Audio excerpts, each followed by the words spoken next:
Hello, everybody. Good evening and good day to everyone, and welcome back to the Ask Abhijit show. I hope you're all doing great. Today, we discuss history, we discuss world and Indian history. And I have selected a large number of questions that you have asked in the comments, and I'll take as many of those as possible today. Before we do that, as always, let us see who all is there on the live chat. I can see Krishna of the Surinamese Netherlands, Vikash PJ, namaste. Sukun Vacher, hello. TS 67, GK GS1KE, Crazy Brain, hello. Geopolitical Dubai is here from Indore, good evening. Animals for Laugh is here from Mumbai. Real Painter, all hail to you as well. Somi is here from Jaipur. Vidhi Manyar, thank you, ma'am. Good to see you. Tanmay Deshpande, TS, okay, GKGS, okay. Vikash PJ, Sona Sandhuji from Chandigarh, hello. A real painter is here. Who else? Sumit Agarwal, Ram Ram. Sumit, Mehul Rajesh Babu, Somi, MAK4J. Ankita Kachap is here. Good evening. Rocket EJ, Advait Ashwani, Ayush Singh is here. Pranam, Pranam. Sagar Ghare is here from Bangalore. Om Naik is here. Tanmay, once again. Event countdown 1, 2, 3. Hello. Manisha Cardoso, namaste, namaste. Devanam Priyadarshi. Okay, good to see you. Vikash PJ, Sukun Vacher. Who else do we have? Surajit Acharya is here. Nutan Roshan, Somya Paul, Somalia Paul from West Bengal. Who else? Aryan Rocking Gaming 6950. Nutan Roshan, Namaskaram. Surajit Acharya. Om Naik. Red John 03. Good to see you, Red John 03. And everybody else. So I'm trying an experiment streaming in two different aspect ratios. If you are used to the the horizontal one, you can see in that one. If you want to see on a cell phone, then you can see the vertical one. It's up to you. It's not like I'm forcing one aspect ratio on everybody. We have two aspect ratios being streamed on at the same time on YouTube, and I'm also streaming on Twitter and wherever else, Facebook, LinkedIn, and Kik, etc., Twitch, and so on. Okay, so let's get going with the questions. What questions do we have? All right, let us go. What questions? Let me quickly check the questions. Here we go. What is the first question that we have today? And that is by Amisha Mishra. Do you agree that the term South Asian was invented to erase the legacy and history of what has for centuries been known as Indian civilization? See, the term South Asia was invented by the US State Department. At least it was popularized and brought into the mainstream by the US State Department. Maybe the term was used before that, but it's when the State Department starts pushing it somewhere in the 1950s, 1960s onwards that the term South Asia becomes commonplace. And today, Indians use the term South Asia without understanding what it means. We even have the SARC, South Asian Association for Regional Cooperation. Why do we have to, accept this term South Asia? So, why has this term been invented, and what is the point of it all? So, if you want to understand that, let me put this image on screen that will explain in great clarity what the intention of this is. And I don't take credit for this. This graphic, it is credit where it is due. It was created by somebody called Strider EL. So this is a strategic guide on the usage of the term South Asia in Western media, in academia, and so on. This is more about Western media. So what kind of news do we have? If it is good news, okay, and the country of origin of the good news is Pakistan, then the Western media will use the term Pakistan. They will not say South Asia. If there is good news, but it's coming from India, they will use the term South Asia, not India. If there is bad news that's coming out of Pakistan, they will say South Asia, not Pakistan. And if there is bad news coming out of India, then they will say India, not South Asia. So South Asia is used to erase the existence of India when there is something good that you want to speak about that comes out from the subcontinent. Indian subcontinent, right? And if there's something bad that's happening, then you use the term South Asia. For example, in the UK, you have these Pakistani gangs who prey on girls and women, right? And that's a well-known scandal. I don't know how many tens of thousands, maybe hundreds of thousands of girls have been victimized by these Pakistani monsters. So, what term do they use for this? They use the term Asian gangs or maybe South Asian gangs. They never use the term Pakistani gangs, right? So, they want to make people believe that even Indians are included in this when something bad is going on. So, when something bad happens, use the term South Asia, don't use the term Pakistan, even though most bad things come out of Pakistan. And when something good is going on, which is coming from Pakistan, then don't use the term South Asia. Use Pakistan. When something good happens from India, use the term South Asia to include everybody else. Even when it comes to history, the history of the subcontinent is Indian history. It's not Pakistani history or Bangladeshi history. It's Indian history. The entire subcontinent was India before the 1940s, right? But once again, to erase the Indian identity of our history and civilization, they use the term South Asia. So it is a deliberate ploy to erase our history, our culture, our civilization. And whenever something bad happens that comes from India, they'll use India. Otherwise, they'll use the term South Asia and so on. So that is why they're doing it. And so what should we do about this? What we should do is we should reject the term South Asia. Stop using the term South Asia. Use the term Indian subcontinent. That is the correct term. The term Indian subcontinent includes all of what they call South Asia, right? Pakistan, Afghanistan, Bangladesh, Nepal, Bhutan, Sri Lanka, Maldives. It can also include Burma and Persia, depending on how you want to use it. But if you want to exclude Burma and Persia, that's fine. But the rest of the subcontinent is part of that. So use the term Indian subcontinent, never use the term South Asia. All right, great question. Next question is by Shubh and Subhajit Karmakar. Why did Persians never try to invade India? Was it because of a cultural reason or because of powerful Indian empires? Did they lack the strategy of fighting against Indian war elephants? And Shubhajit says, the more I study about Persia and its link with ancient India, the more it feels like an extension of the Western Indian population like Gujaratis, Hindi, Balochi. DNA is similar, language is pretty close, even the surnames end in similar tones. If that's the case, did Bharatvarsh actually stretch from Persia to Bengal and the Pamirs to Sri Lanka? Maybe Persia with time became too big in its own right to be called just an extension. If that's the case, what prevented other distant parts like Bengal, Tamil Nadu, etc. from becoming separate cultural entities during the same time period? Okay. So what's the deal with Persia?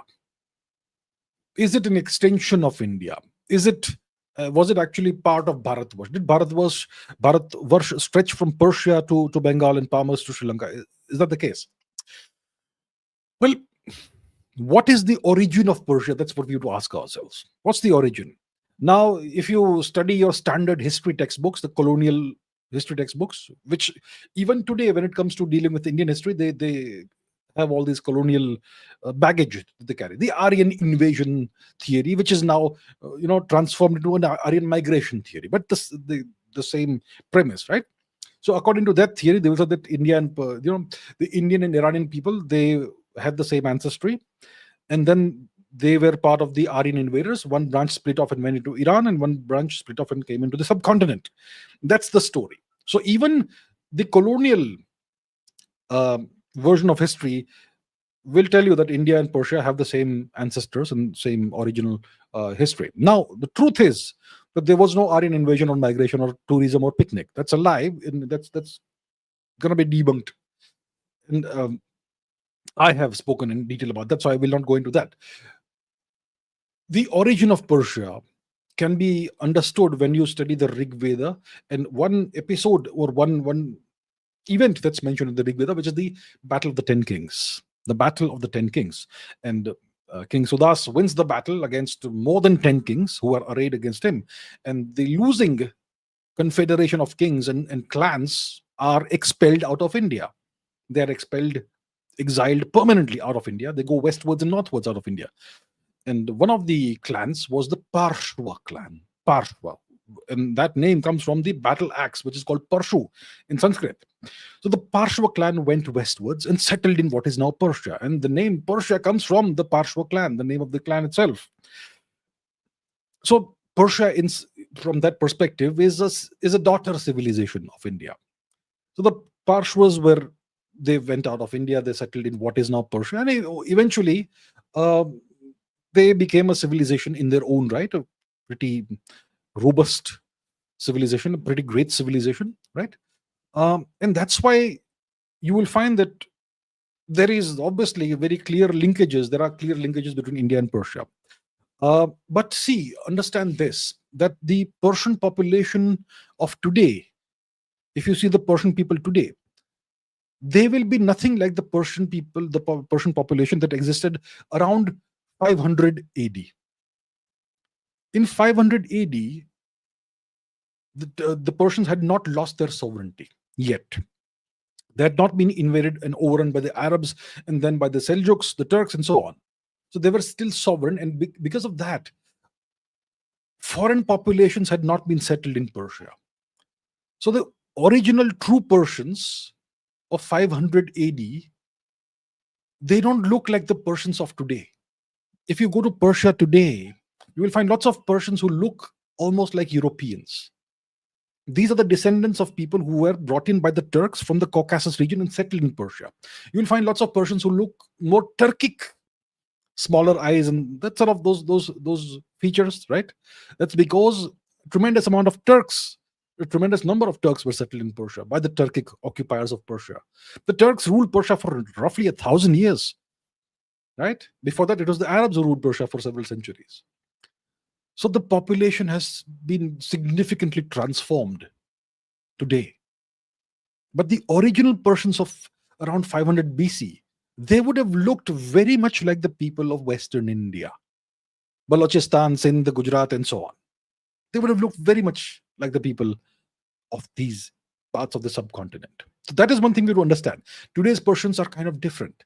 The original Persians, they will still look like people from Western India, but lots of Persians, lots of Iranians today look more like people from the Caucasus region, or maybe like Turks.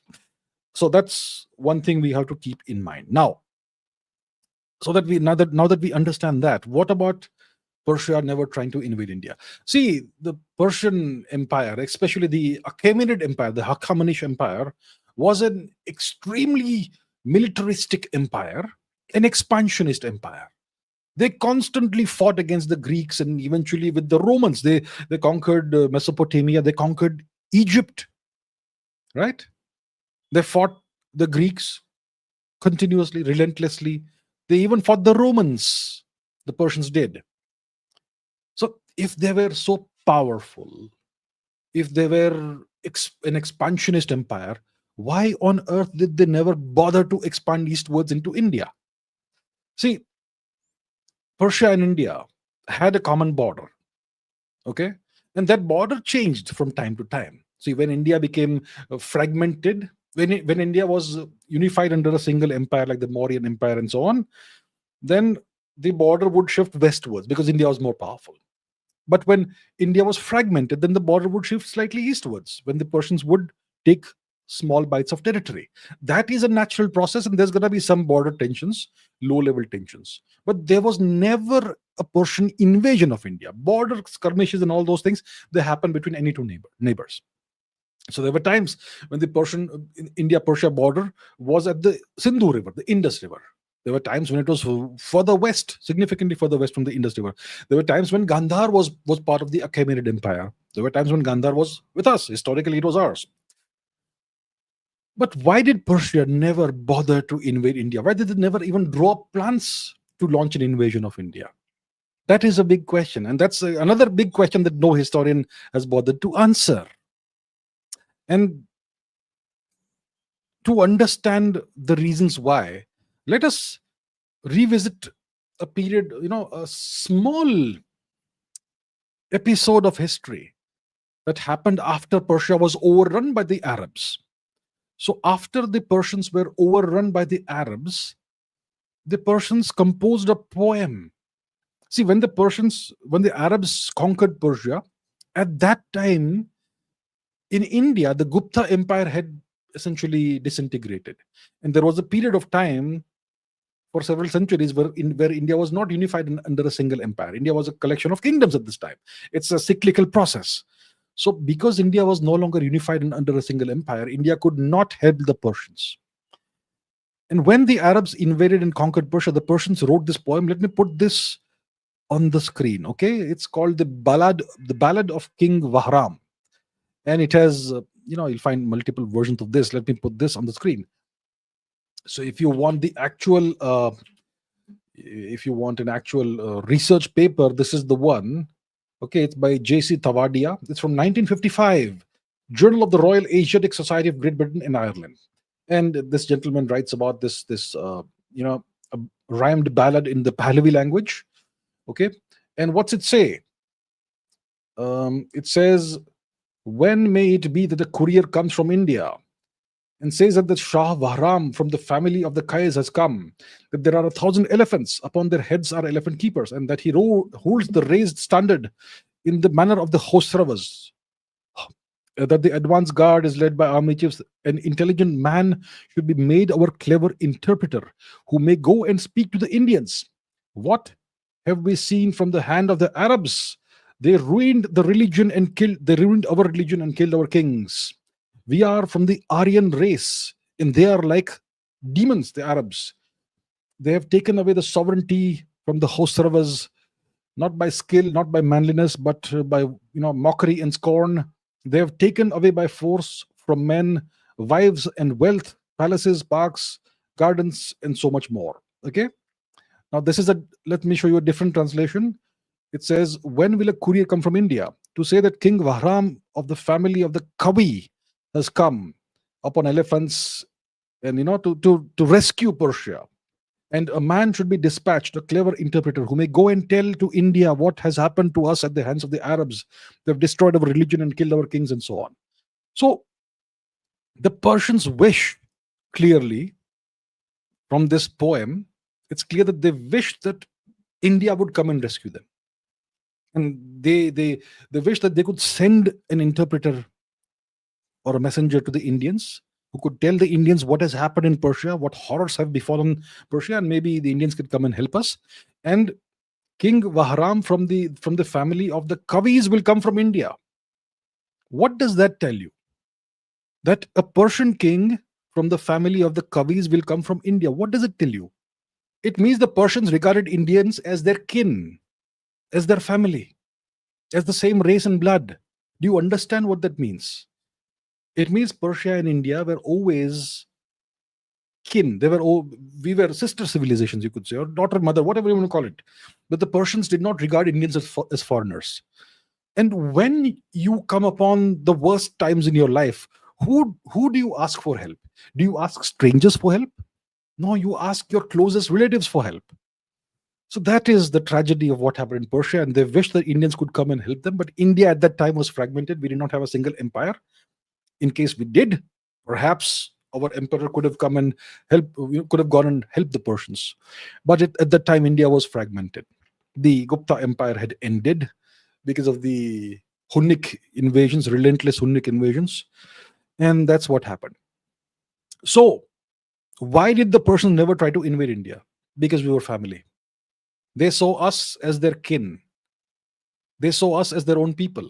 And I suppose we would have seen the Persians as our own people too. And there seems to have been some kind of understanding between India and Persia. We won't fight each other. We may have some border disputes. We may have some disagreements, small scale disagreements about the line of the border, where it should be and all. That's a different story. But I will not invade you. You will not invade me. We may have disagreements, but we will resolve them in a civilized manner. That was the deal, right? So the Persians did not attempt to invade India because they were scared of India, because the Indian war elephants were very scary or whatever. It was some kind of cultural, civilizational, blood level understanding that we won't fight each other. And that's something we can't imagine today. If you look at Persia today, many Persians look very foreign to Indians, right? The language also is incomprehensible almost. The language is actually very comprehensible. You spend a couple of weeks in Persia, you'll start speaking Persian. If you are someone who speaks so as a so-called Indo-Aryan language, it'll be very easy to pick up Persian. I When I was a student, I knew Persians who were, people from students from Iran who were studying in India, and they spoke Hindi fluently. They just picked it up. The two languages are very, very similar. The roots are very similar. So that's the deal about Persia. Subhojit says, hypothetically, wouldn't it have been better if the ancient Indians pushed beyond Gandhar into Persia and controlled the Zagros mountains? Given that Persia was our sister civilization, daughter civilization, whatever you want to call it, and culturally not very different from us, and stopping invasions of the Zagros mountains would have been easier instead of the Khyber Pass. The Arabs were able to reach India so rapidly because the Persians failed to defend the Zagros mountains. Okay, so what's the deal? What should India have done? First of all, let's ask ourselves, where are the so-called these Zagros mountains? So let's take a look at the map and let's determine where these mountains lie. So let's just ask the map. Zagros mountain range. Here we go. So it's going to be in western Iran. There we have it. As you can see, it's highlighted over here. It's in western Persia, western Iran, the Zagros mountains. And when the Arabs invaded Persia, they came through this region. They did not come by sea. They came by land, and they had to cross the Zagros mountains. And they were able to do that successfully, and they conquered Iran and Persia and transformed it forever. Right? Persia has never come back from what happened. It lost its sovereignty, and the sovereignty never really returned culturally and civilizationally. The culture and civilization were erased. That's what happened.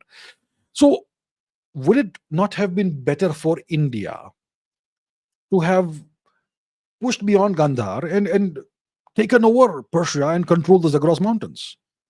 Right? Did it make sense for us to do that?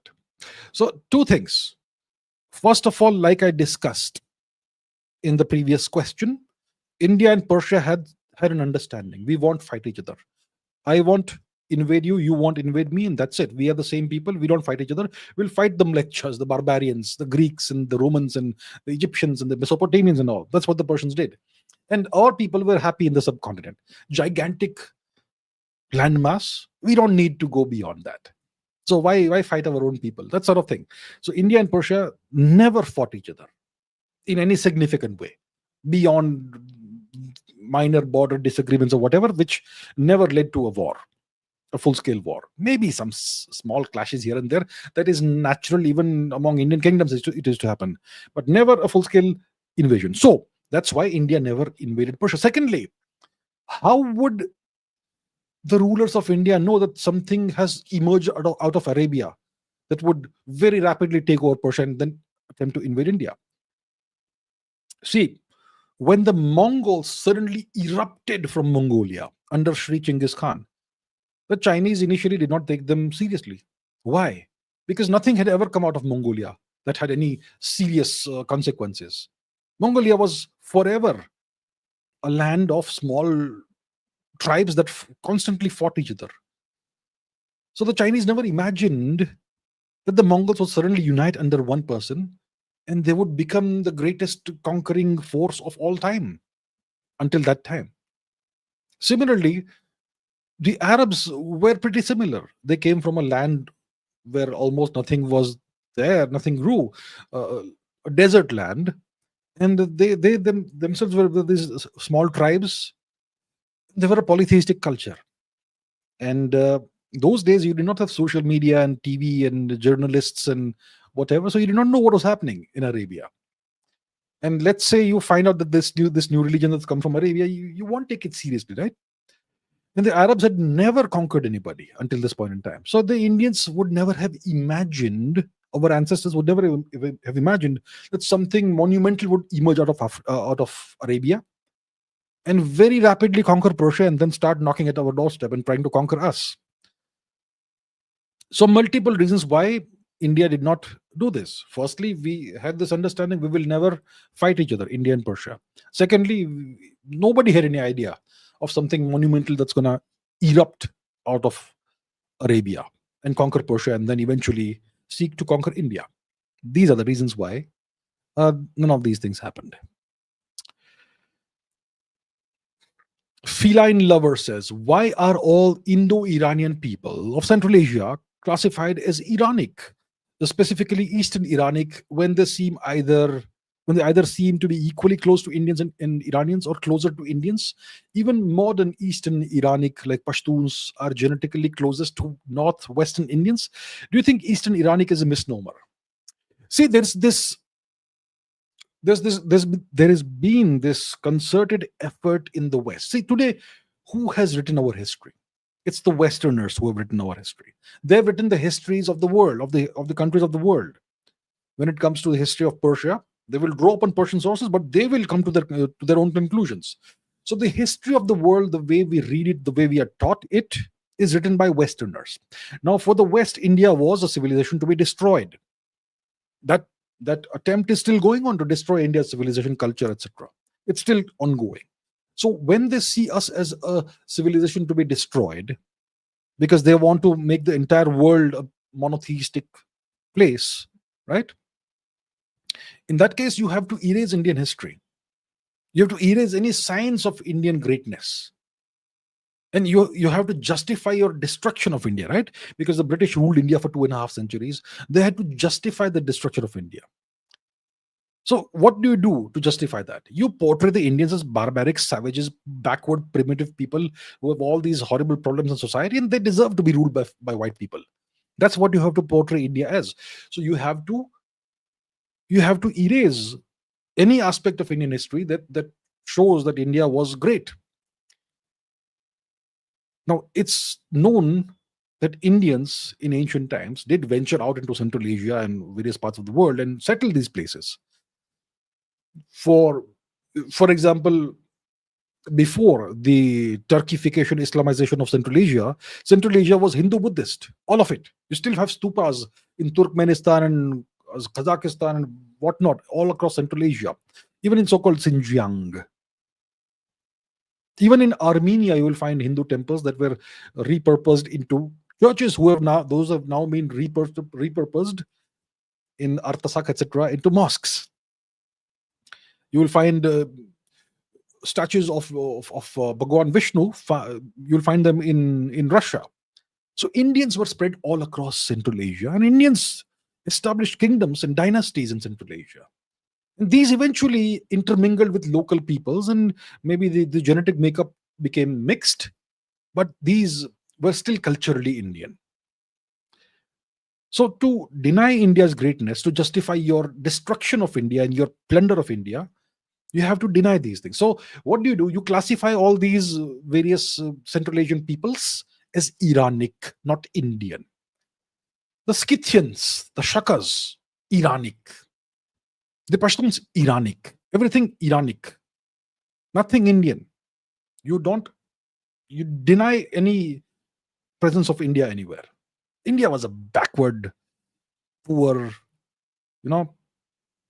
society. Nothing great ever came out of India. That's how you justify your rule over India. And that attitude has continued even after the British Raj ended, because the British Raj has never ended. The British Empire has simply transformed into a different entity, which is the American Empire. And the same thought process continues, and they still seek to subjugate India. They still seek to destroy Indian civilization. Those efforts are ongoing right now on India's soil, right?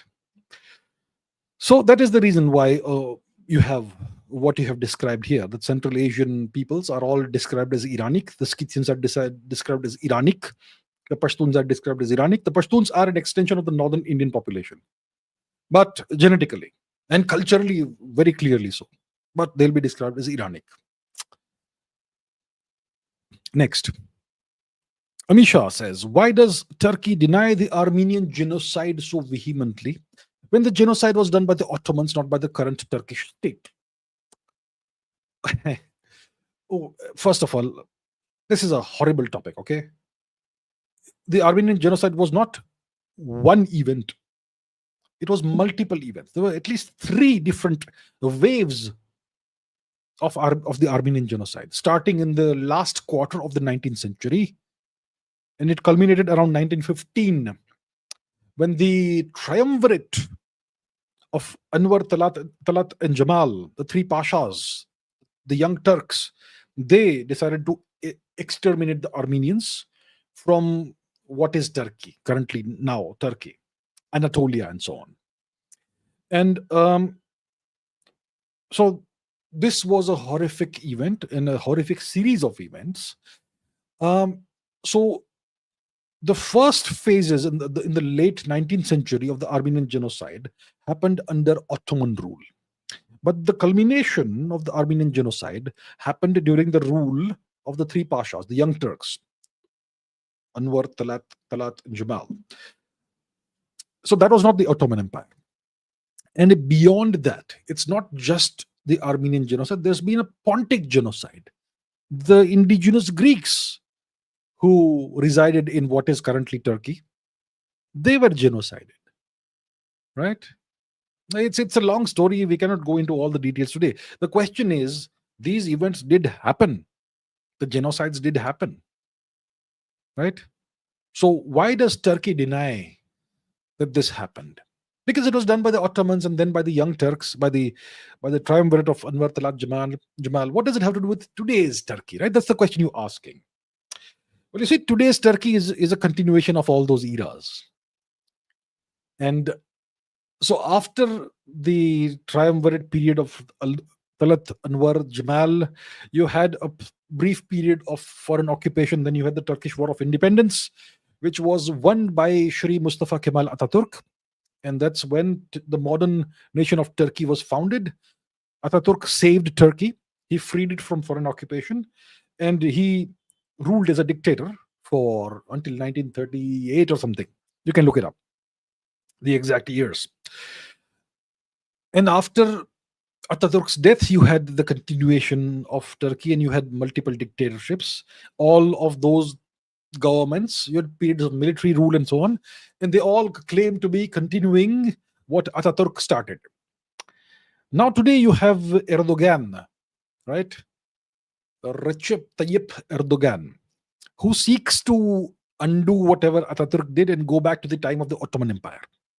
He seeks to re-Islamize Turkey because Ataturk tried his best to essentially erase Islam from Turkey. He transformed Turkey into a secular nation by force. He changed the holiday from Friday to Sunday. He said that no women will wear a veil and so on. He did so many of these reforms. And today Turkey is going back to its Ottoman heritage. They're kind of the younger Turkish people are beginning to turn their back on the reforms of Ataturk. The older Turkish people, they are still secular. So Turkey is reverting to its Ottoman roots, and Erdogan seeks to create a neo-Ottoman empire of sorts. So when Turkey is clearly identifying with its Ottoman heritage, and the Ottomans did this barbaric thing, and the later government also, well, Turkey will deny that, right? And the thing is, there'll be lots of Turks who privately extol and glorify the genocide. There was another event, the burning of Smyrna. There's a city called Smyrna in Anatolia, which is now called Izmir. So that city was burned.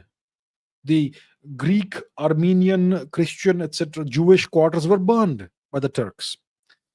And lots of people obviously died. And the Turks like to make fun of the Greeks, saying that, you guys swim very well. That's why you survived. You great swimmers, you Greeks. So privately, the Turks, they celebrate the genocides. They glorify the genociders. And that's why publicly, so they identify with what happened. They are proud of what happened privately. And publicly, that's why they will say that this never happened. The genocide never happened. So that's the deal. The genocides did happen.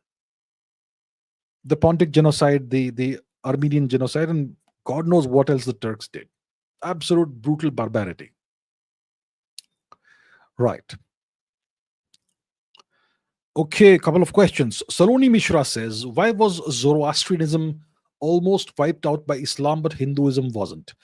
Abhijit Shira Rajanish says, from what I gather, Dharma seems to have declined rapidly in Gandhara and Kashmir soon after the arrival of foreign rulers, but didn't decline quite as severely in the other parts of northern and western India. What was different in Gandhara and Kashmir? Let me address the second one first. Dharma did not decline in Kashmir, it declined in Gandhara rapidly. Kashmir, it took a long, long time for Dharma to decline. Okay. Now, coming to Saloni's question, why was Zoroastrianism wiped out rapidly, very rapidly by Islam, but Hinduism did not? You see, what is the thing that we call Hinduism? It's the oldest known religious, cultural, civilizational practice in the world that still exists, right? It's thousands of years old, and it has absorbed all kinds of local folk traditions. Everything has been absorbed into it, and it's part of Hinduism. So if you look at the way our ancestors practiced what we call Hinduism in different parts of India, the practices were they're very different. They would worship local gods, local goddesses, folk deities, nature deities, rivers, mountains, hills, trees, ancestors, pitrus. All kinds of local traditions were combined into Hinduism. A tremendously diverse, tremendously plural religion, if you want to call it a religion, right? And those traditions came back from thousands of years before, maybe tens of thousands of years. So these were very ancient practices. And Hinduism doesn't have this pyramidal military style command and control structure where if you do a decapitation strike at the very top, everything crumbles. It's not like that. Hinduism is completely decentralized. There is no pope in Hinduism.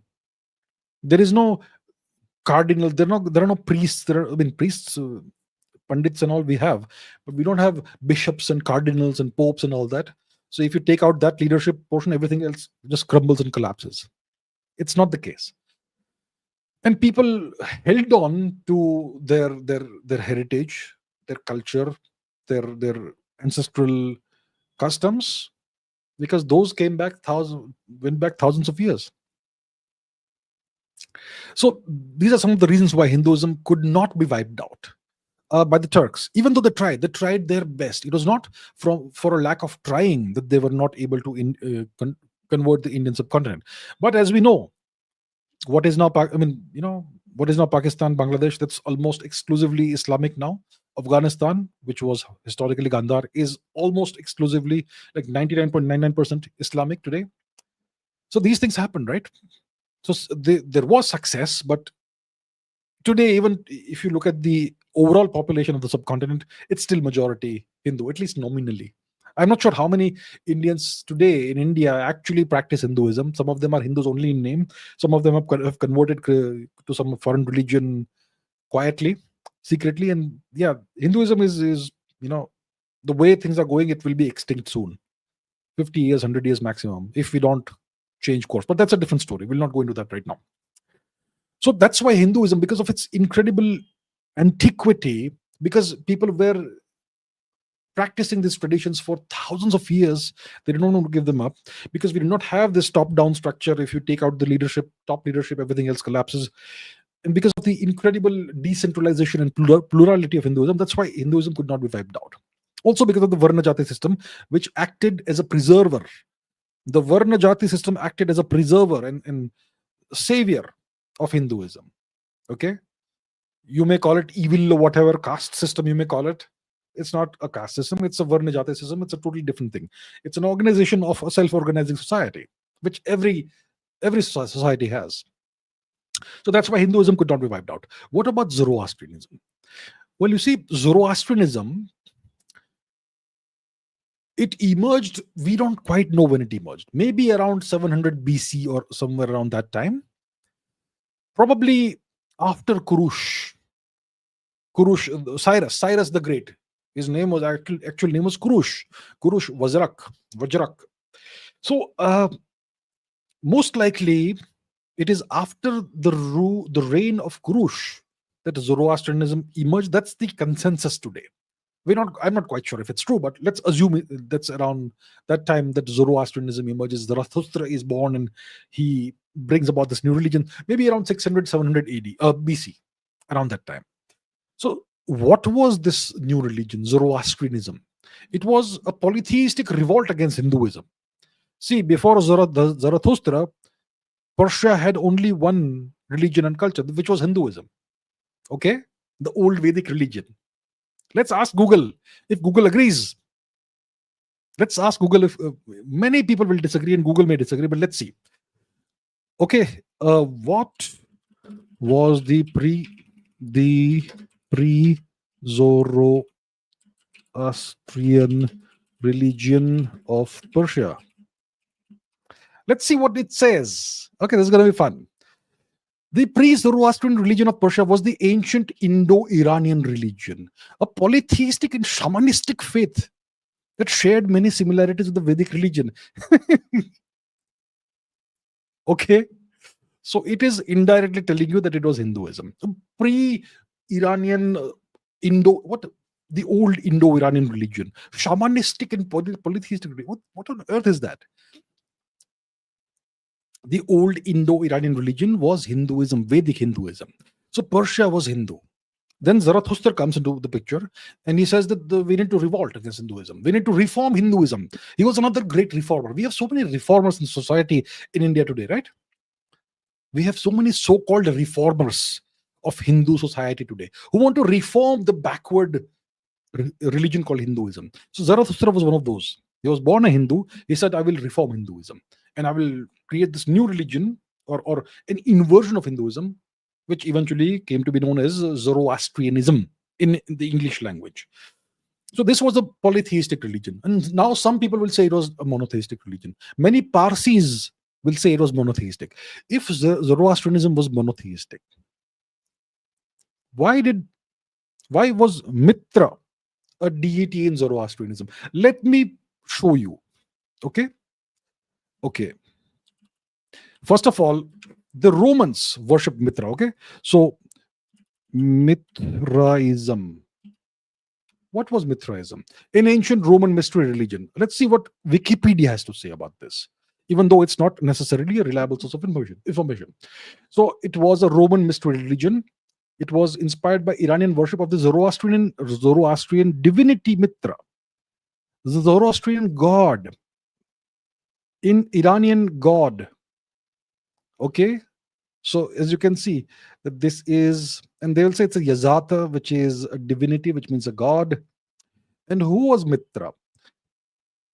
It comes from the Sanskrit word Mitram, and the common noun Mitra, Vedic common noun Mitra. So what is Mitra? Mitra is a Vedic god, Mitra Varun. So the point is, Zoroastrianism was a polytheistic religion, but it was an inversion of Hinduism. The Devas became the bad guys, the Asuras became the good guys, that sort of thing. And you see, Zoroastrianism was not deeply rooted in society. It was imposed somehow upon society. We don't quite know how. And 1,000 years is not a long time for a religion to take root, which has been imposed externally on society. It did not emerge organically like what we call Hinduism did over thousands of years, maybe tens of thousands of years. Zoroastrianism was an artificial religion. So it was imposed somehow on Persian society. But when Islam came, I suppose Zoroastrianism may have had this sort of structure where if you take out the priests, the dasturs or whatever, then the whole society, the whole system collapses. And that's why Zoroastrianism was easy to wipe out from Persia. Of course, some Zoroastrians refused to convert and they had no option but to flee. They fled to India, obviously, because, well, who else will welcome them but their own people, the Indians? So that's why Zoroastrianism was wiped out rapidly. Hinduism could not be wiped out. What about Gandhar and Kashmir? See, Gandhar, present Afghanistan, 1,000 years ago, was almost entirely Buddhist, not Hindu. If you want to differentiate between Hinduism and Buddhism, like today people do, So then it was Buddhist, not, it was not Hindu. There was Hinduism, but it was not the majority thing. It was Buddhism. You will see that Central Asia also was mostly Buddhist at that time. And wherever you had Buddhism, there was a very rapid conversion to Islam. You've heard of Muhammad Ghori, right? Muhammad Ghori's ancestors were Buddhists who converted to Islam. So wherever you had Buddhism, for whatever reason, there was very rapid conversion to Islam without much resistance. No fight back. Just convert. Why is it so? Well, ask yourselves about the nature of Buddhism. I will not go into that in detail. I will not. But try and find out what is different between Buddhism and Hinduism. Why did all the Buddhist regions of Central Asia, Gandhar, etc., convert so rapidly to Islam, but Hinduism did not? So Kashmir was Hindu, it was Shaivite, and Kashmir did not convert to Islam for several centuries after Gandhar. It's only in the last 300 or so years that were those mass conversions by force, not voluntarily. So these are the differences between these different cultures and why the things happened the way they did. All right. Amisha says, what did Islamic scholars think of the pyramids in Egypt? Were they considered some sort of pagan monument? Were there any attempts to Islamicize them in some way? The pyramids. So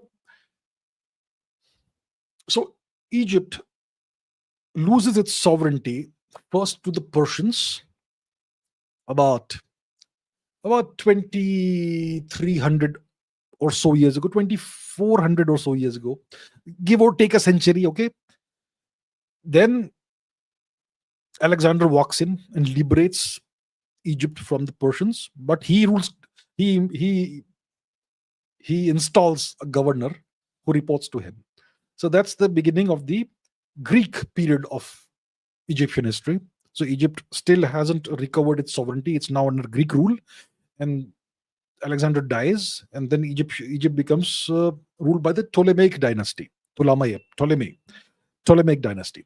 After the Ptolemaic dynasty, the last ruler was Cleopatra, the great, famous. After that, you have the Roman rule over Egypt. And after that, you have the imposition of Christianity and all that. And eventually, the Arabs take over.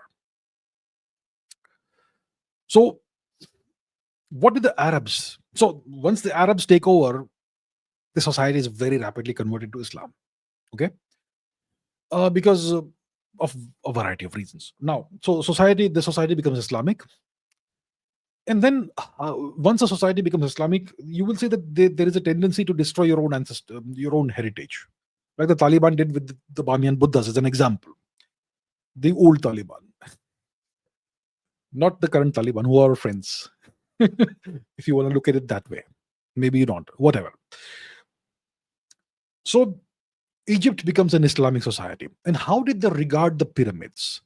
They regarded the pyramids as manifestations of polytheism and idolatry and paganism, or whatever you want to call it. Bad stuff. So did they ever try to Islamicize these pyramids in some way? No, but some of them tried to destroy the pyramids.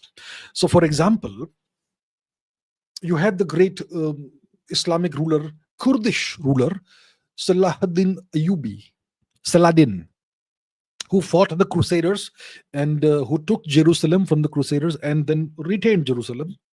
And he fought against Richard the Lionheart. Long story.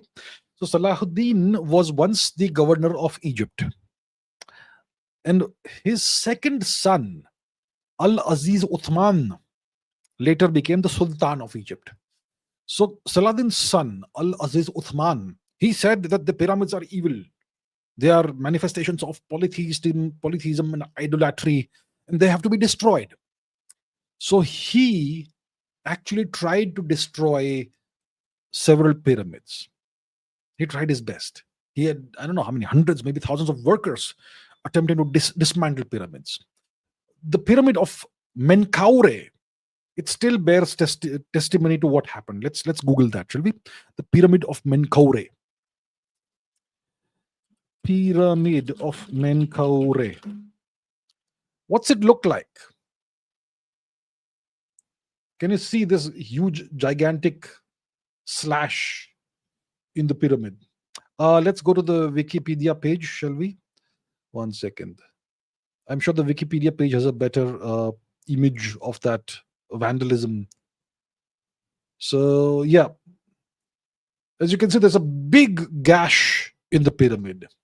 So that is what the Arabs, what this Sultan Al Aziz Uthman, this is what he was able to do over a period of nearly 1 year. He had, I don't know how many workers working on this, and they wanted to dismantle the entire pyramid, and they were able to make very slow progress. I mean, one or two stones per day they were able to bring down. Once a stone will fall into the sand, it will sink into the sand. It's almost impossible to remove. So after a tremendous amount of effort, they were able to make this gash in this smallish pyramid, and then they gave up. So they tried, but maybe the pyramids were built by aliens or whatever, but humans could not at least the Islamic rulers were not able to destroy the pyramids. Eventually they gave up. They said that, you know what, this is beyond us, we'll just ignore these things. But today Egypt is in this very paradoxical situation. They don't like the pyramids. They consider the pyramids even today to be a manifestation of polytheism and whatever else, all bad stuff according to them. They hate the pyramids, but the entire economy of Egypt is based on the pyramids, and they have to welcome foreigners who want to see the pyramids. That's the situation Egypt finds itself in. Paradoxical, isn't it? Okay, multiple questions here. Saloni Mishra says, how come Arab Muslims were able to Arabicize the Egyptians but not the Persians? Math, etc. says, how did after generation of Turks get Iranicized, Persianized? Because Ayatollah Khamenei was the first Persian to rule Iran in almost a millennium. Namisha says, why didn't Iran start speaking Arabic when it was under Muslim Arab rule much longer than the Levant, Northern Africa, or Sicily? Right, interesting questions. First of all, one correction. Ayatollah Khamenei was not the first Persian to rule Iran in almost a millennium. He was the third. Who were the first two? It was Muhammad Reza Pahlavi and his father. So Muhammad Reza Pahlavi's father was what? I forget his name. You can look it up. Reza Shah. I think his name was Reza Shah. He started ruling Persia around 1925. And after him, his son Muhammad Reza Pahlavi, he ruled Persia until 1979, which is when the Islamic Revolution happens in Persia, and Mr. Khomeini takes over. So Mr. Khomeini was a third Persian after those two Shahs to rule Persia in almost a millennium. What happened to Persia for a millennium? You see, around the 11th century, you had the Seljuk Empire that took over Persia. Okay, there were Turks who had converted to Islam. They originally were Tengriists or polytheists, obviously, and they conquered Persia, and they established a huge empire. The empire was culturally Persian. So the Seljuks conquered Persia in the 11th century, and from that time onwards, Persia was ruled by Turks, and that's how all the transformations happened in Persian society. Lots of foreigners were settled in Persia. Today, only about half of Persia's population is Persian, and even those Persians are mixed with those foreigners who are settled in Persia. Which is why I say that the Persian population of today is very different from the Persian population of 500 AD, which was like us, genetically, ethnically, culturally, and so on. Now the question is, the Arabs were able to Arabicize the Egyptians but not the Persians. Why? Why didn't Iran start speaking Arabic? What happened? And how did Turks become Persianized is the question. See, the Arabs were able to Arabize the Egyptians because, well, I would say for multiple reasons. First of all, the Egyptian language is very closely related to the Arabic language. They probably come under the Semitic language family or something similar. Let's quickly fact check what I just said, shall we? Let's remove this. Okay. Egyptian language. Egyptian language. What language family does it belong to? Language family. Language family. Language family. Afro-Asiatic. Afro-Asiatic. And subdivisions are Berber, Chadic, Egyptian, Osmanli, Semitic. Okay. So it's a sister language of the Semitic language family. And in the Semitic language family, you have the Arabic language. Okay. I don't have to prove that. Or do I? Let's quickly take a look at that. Okay. Where do I search? Okay. Arabic language. Arabic.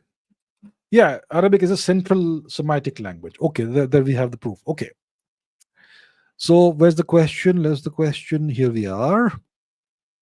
So the Egyptian language was quite similar to the Arabic language. That's one reason why Arabic was very rapidly, successfully imposed on the people of Egypt. And secondly, the conversion to Islam also happened very rapidly. So that's why Egypt was very rapidly Arabized. I'm sure there must be other factors and the other reasons, but this is what I can think of. Because the languages were so similar, so the Arabs imposed their language. Why not to Persia? Because see, the Zoroastrian religion was easy to wipe out because it was an artificial religion that had not fully taken root in Persian society. In a deep way, the way Hinduism had taken root in Indian society for thousands, maybe tens of thousands of years. So that's why the Zoroastrian religion was eradicated and replaced with Islam very rapidly. But the Persian language was very ancient, going back maybe thousands of years. Thousands of years. All the way back to Vedic Sanskrit. They would not give that up. Right? Because it was so deep rooted. And one of the reasons the Persian language survived is because of the Shahnameh written by Ferdowsi, which became the standard for the Persian language, which is what the Persian language spoken today is very similar to the Persian language spoken during written in the Shahnameh. The Shahnameh, if you look at the oldest founding myths of the people of Persia, it essentially echoes Rig Vedic stories. We'll not go into that in this question. So that's why the religion was replaced by Islam, but the language could not be eradicated. But what happened is that the Arabic script was imposed in Persia. The Persians had their own cuneiform script. That was discarded, and the Arabic script was imposed in Persia, and the Persians modified the Arabic script somewhat. Okay, and there are certain pronunciations that don't exist in the Arabic language, but they exist in the Persian language, like je. The Arabs can't say je. The Persians have this the pronunciation je. So they have modified the Arabic script. The je term has 3 dots instead of whatever exists in Arabic. So they have kind of repurposed the Arabic script somewhat to use it for the Persian language. But some of the Arabic things have crept into the Persian language. For example, instead of saying Parsi, they say Farsi, right? Because the Arabs can't say pa. They can only say fa or ba. So the Persians had the choice of either saying Barsi or Farsi. So they chose Farsi. It should have been Parsi from Persia, Parshwa. So some changes happened, but overall the Persian language survived because it was so ancient the Arabs could not uproot it. The Persians would not give it up. So that explains hopefully why Iran did not start speaking Arabic. Arabic never took over in Iran, became mainstream in Iran. But obviously the Quran, etc., are in Arabic, and the Persians did not use Persian, as far as I know, in a large scale way for the Quran. It was always Arabic. Now, why did Turks become Persianized? What happened? See, Persia was a very ancient civilization, as we know, right? And because they had converted to Islam, so there was no need to destroy their language and culture and whatnot, as far as the non-religious aspects are concerned. So so Persia was you could say, what's the term? It was what is the term? So Persia was this great culture, prestigious culture, prestigious. Persian culture was prestigious. So the Arabs did not want to become Persianized because they said that we are the originators of Islam. We should not adopt any foreign culture. But the Turks were happy to do that. The Turks, wherever they went, they adopted the local cultures. In India, they became the Turkshahis. They adopted Hinduism and Buddhism in India. And when they conquered Persia, they became Persianized because they wanted to absorb the more prestigious culture. Turks married Iranian women, lots of them, and that's why if you see the paintings of Turkey of Persian rulers from like Nadir Shah or whoever, you will see them having slanted eyes like the Turkic peoples of Central Asia. So the Turks absorbed Persian culture because Persian culture was way more prestigious than any other culture they knew. That's how it went. Tuhin Ray says, the West has organized universities like Oxford, Harvard, Yale from medieval ages. Well, Yale isn't medieval, Yale is more recent, but okay. We Indians were also wealthy and knowledgeable to their levels. To their levels? Okay. Yet, why did we not have such organized institutions for education? Okay. See, this is the problem with the Indian education system. I don't blame my dear friend Tuhin for asking this question. Probably they never taught the truth when he studied, right? It's not his fault. We were not knowledgeable to the levels of the West. We were the originators of all knowledge. The West absorbed and digested our knowledge, and now they present as their knowledge. Have you heard of Takshashila? The University of Takshashila. That's the oldest university we know of in the world. There must be older ones too, but I can think of Takshashila, which was founded maybe around sometime in the first millennium BC. Vishnugupta Chanakya was a student in Takshashila, and later he was a professor in Takshashila. Have you heard of Vikramashila? Have you heard of Odantapuri? Have you heard of Nalanda? Have you heard of Sharda Peeth? Have you heard of Vallabhi in Western India? There are so many universities that I can name, and there must be way more whose names have been erased. We invented the concept of the university. When the University of Nalanda was destroyed by the Turks about 1,000 years ago, roughly, it is said that the library burned for several months. That's how much. That was the volume of books, texts, whatever you want to call it, in the library. We were the inventors of the concept of the university.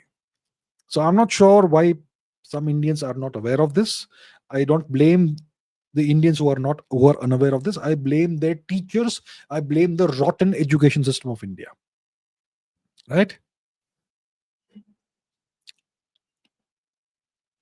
Udit Mahesh says, how did England become the origin of the English-speaking people, which it is today?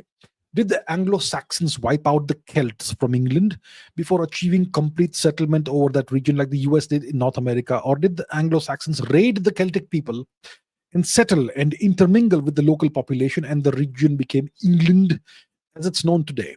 The name England comes from the Angles. Now let's start at the beginning. Let's start at the very beginning, like I always like to do. You've heard of something called Stonehenge, right? Stonehenge. Let's Google that. Stonehenge. Stonehenge is a prehistoric landmark. It's how old is it? Let me see quickly. How old is Stonehenge? It was built about 2600 BC, or maybe 3000 BC or something, roughly. So it's about 5000 years old. Stonehenge. This is in England. So the original English people built this monument, Stonehenge. I'll not go into the details of what this is. So the original people of the islands started building it about 5,000 years ago.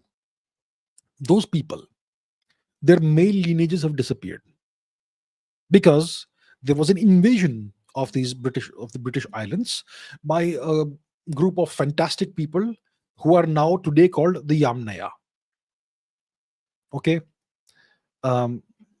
They had the haplogroup R1b. They were absolute, what can I say, barbarians, let's say. And they invaded and conquered the islands and killed off all the males, and then proceeded to have offspring with the females who were subjugated. That was the origin of the Celtic people. Typically, Celtic people have red hair. Okay, and the Celtic people, they lived in the British Islands, Scotland, Ireland, Britain, etc. They also lived in Spain and in Western France and all over France, Gaul, also present day Switzerland. So that's the original homeland of the Celtic peoples. Um, then what happens is that the Romans conquer the region and they take over large parts of what is today the UK. Up to they did not conquer the northern parts. They built a wall there to keep the barbarians away. The barbarians had red hair and blonde hair. And for a few centuries, Rome ruled what is today the UK. Some parts of it, some not all of it, not Ireland, not Scotland, but the rest of it. And the Romans eventually had to leave because their empire crumbled. And then you have an invasion of the British Islands from Germany. A bunch of Germans invade what is today the UK. It's the Angles, which is one ethnic group, and the Saxons, who came from present-day Saxony. The Angles and the Saxons, both Germanic tribes, come and they attempt to invade the islands over multiple decades. Eventually, they take over the islands. They subjugate the local Celtic people, the red-headed people, and they establish the Anglo-Saxon rule over the British Islands. Not all of them, but what is present-day England, more or less. Okay. So you have the Anglo-Saxons who are ruling now. So now we have how many ethnic groups in England, in the UK? You have the Celts, who are the descendants of the original women and the Yamna invaded males. And then you also have the Anglo-Saxons. So two ethnic groups. Then in the year 1066 AD, there was a new invasion, the last successful invasion of England, which was carried out by Normans who were of Nordic ancestry mixed with the French, the Normans. And they invade England. Their ruler was William, Duke of Normandy, who came to be known as William the Conqueror. And now you have a period of time where the Normans, who are French-speaking Nordic people, who rule England. And it is the combination of these three ethnic groups, the Celts, the Anglo-Saxons, and the Normans. It is the combination of these three ethnic groups, their cultures and their languages, that gave rise to what is today English. So English is a Germanic language. It's not a Celtic language. What are the Celtic languages? Well,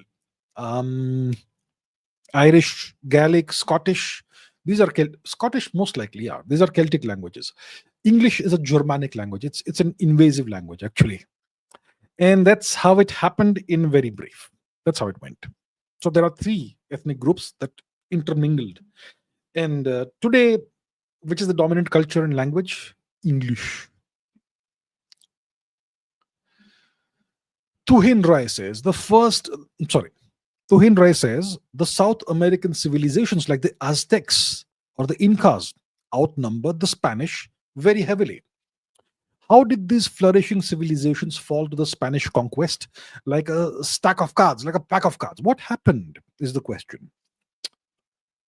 So in Central America, present-day Mexico, you had the Aztec Empire, the Triple Alliance, which was the dominant force, geopolitical force in the region, in present-day Mexico, that region.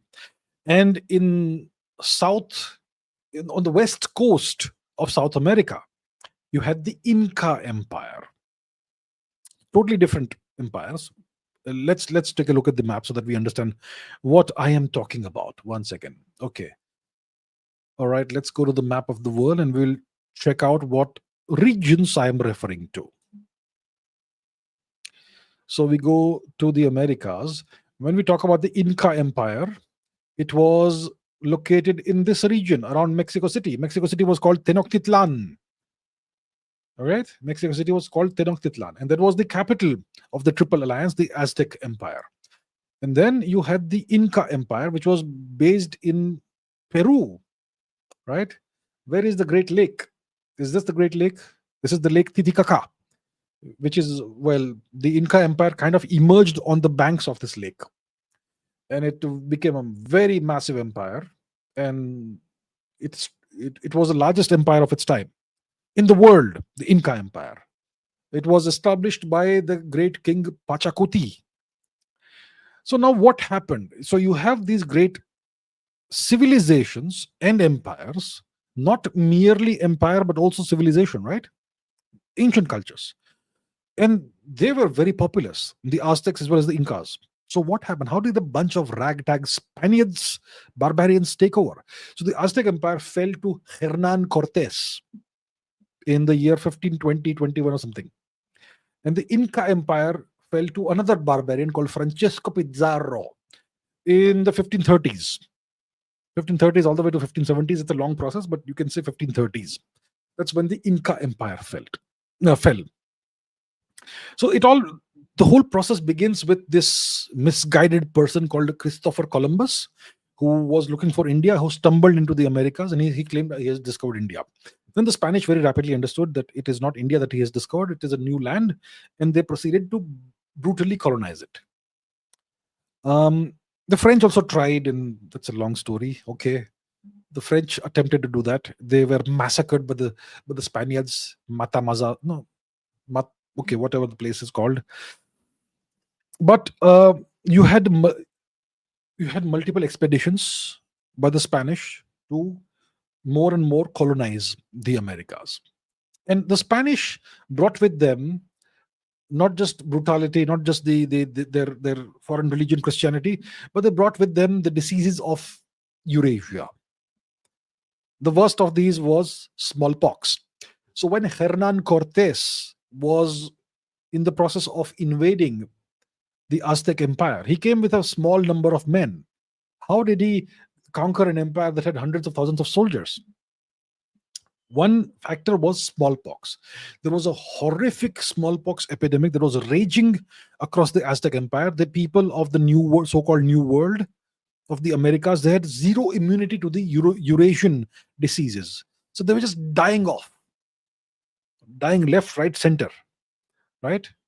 Tremendous death toll, tremendous mortality rate. So you have them trying to survive the smallpox. Many of them are dying. And then the Aztec Empire was a hegemonic empire, and you had many other states that they had absorbed through force, through hegemony. And those people, they obviously wanted to be free of the Aztecs. So they said, oh, a bunch of foreigners have come. Let's align with them temporarily. The foreigners will go back, right? Well, it turns out the foreigners never went back. So the guys of Pizarro, they had about 20,000-30,000 allies with them who were willing to fight on their side. And that's why there was a massive battle. And smallpox turned out to be the game changer, the deciding factor. And that's how the Aztec Empire was dismantled by Hernan Cortes, not with 200 men, but with tens of thousands of native indigenous allies, who then also were eventually brutally, barbarously killed and or converted by the Spaniards. That's one reason. Okay, that's about the Aztec Empire. What about the Inca Empire? So you see, after the conquest of the Aztec Empire, you had these expeditions that were going out into the Americas. You had the Narvaez expedition, whose great survivor was Cabeza de Vaca. That tried to go into what is today Florida to explore the land, and they brought with them smallpox and other diseases. Then you had the Coronado expedition, which happened later, actually in the 1540s or something. And then you had the Hernando de Soto expedition, who brought with him pigs. So all these expeditions, all the Spaniards, they brought in smallpox, and this smallpox eventually reached all the way down into South America. And when Francesco Pizarro was in the process of trying to invade and conquer the Inca Empire, it was beset by smallpox. The last great Inca emperor was Atahualpa. Okay, and his father died of smallpox. And then Atahualpa had a conflict with his brother, who initially became the emperor, and then Atahualpa became the emperor, but he was treacherously captured and eventually killed by Pizarro, and that's how the Inca Empire also went down. So you have smallpox playing a big role. You have indigenous traitors, you could say, who allied with the Spaniards, who also played a big role. The same thing happened in the Inca Empire as well. And these are the reasons why the Spaniards were able to conquer uh, the Aztecs and the Incas, in brief. If you want to understand in more detail, check out my podcasts on the Understanding America series, which is currently on hiatus. Right. Amisha says, how accurate is the idea that Spanish colonization in the Americas was significantly more brutal than the other colonial powers, which is the French and the English? So the Spanish were pretty brutal, very brutal. They wiped out the entire population of Hispaniola, which is the island which is today Cuba and uh, Dominica. Where is Hispaniola? Not Dominica, not Cuba and Dominica, but Haiti and the Dominican Republic. This island here was called Hispaniola. It was the home of the Arawak people, and Christopher Columbus was the governor for a while of this island, and he exterminated those people, wiped them out of existence, genocided them. So that's one. So there is Spanish brutality, right? And the Spanish also brutalized the Mexicans, which is the Aztec Triple Alliance, the Incas. They conducted all kinds of barbaric genocides, massacres. When you had the Coronado expedition, which started in Mexico, which was then called New Spain, it went further north into Arizona, etc. What they did is that they had this directive from their king, from their government. Then you see, your job is to find a treasure and wealth for the king, but it's also to convert the local people to Christianity. And you are allowed to fight the local people, but you have to first give them a chance to convert. So they had this legal document which they had to read out, saying that this land is now taken over by the king of Spain, and this document shows you that it is legal, and you are exhorted to convert to Christianity. If you do that, then we will not murder you and rape you and enslave you, but we will treat you as second-class citizens, and we'll allow you to live as long as you become Christian. And if you don't, then we are at liberty to kill you all. And the Spaniards, what they would do? They would stand outside a native city at in the middle of the night, 5 kilometers away, and they will read it out to nobody in particular, but in the direction of the city. And then they'll say, yeah, you see, they did not convert. They did not listen to us. They didn't convert. So let's go and kill them all. So they were pretty brutal in that manner. So the Spaniards were very brutal. But once the natives converted to Christianity, they were allowed to live. They were not massacred. There was obviously, and they were not enslaved also if they converted to Christianity. They merely became servants and second-class citizens. Those who survived the smallpox. That's the deal with the Spanish colonization. Pretty brutal. They destroyed the native culture, language, religion as far as possible. In certain parts of South America, you still have local languages that survive. Some local culture survives. Sometimes some local religions also survive, but mostly it's all the official languages. I mean, the official language in all the countries in South America is Spanish, apart from Brazil, which is Portuguese. A different story.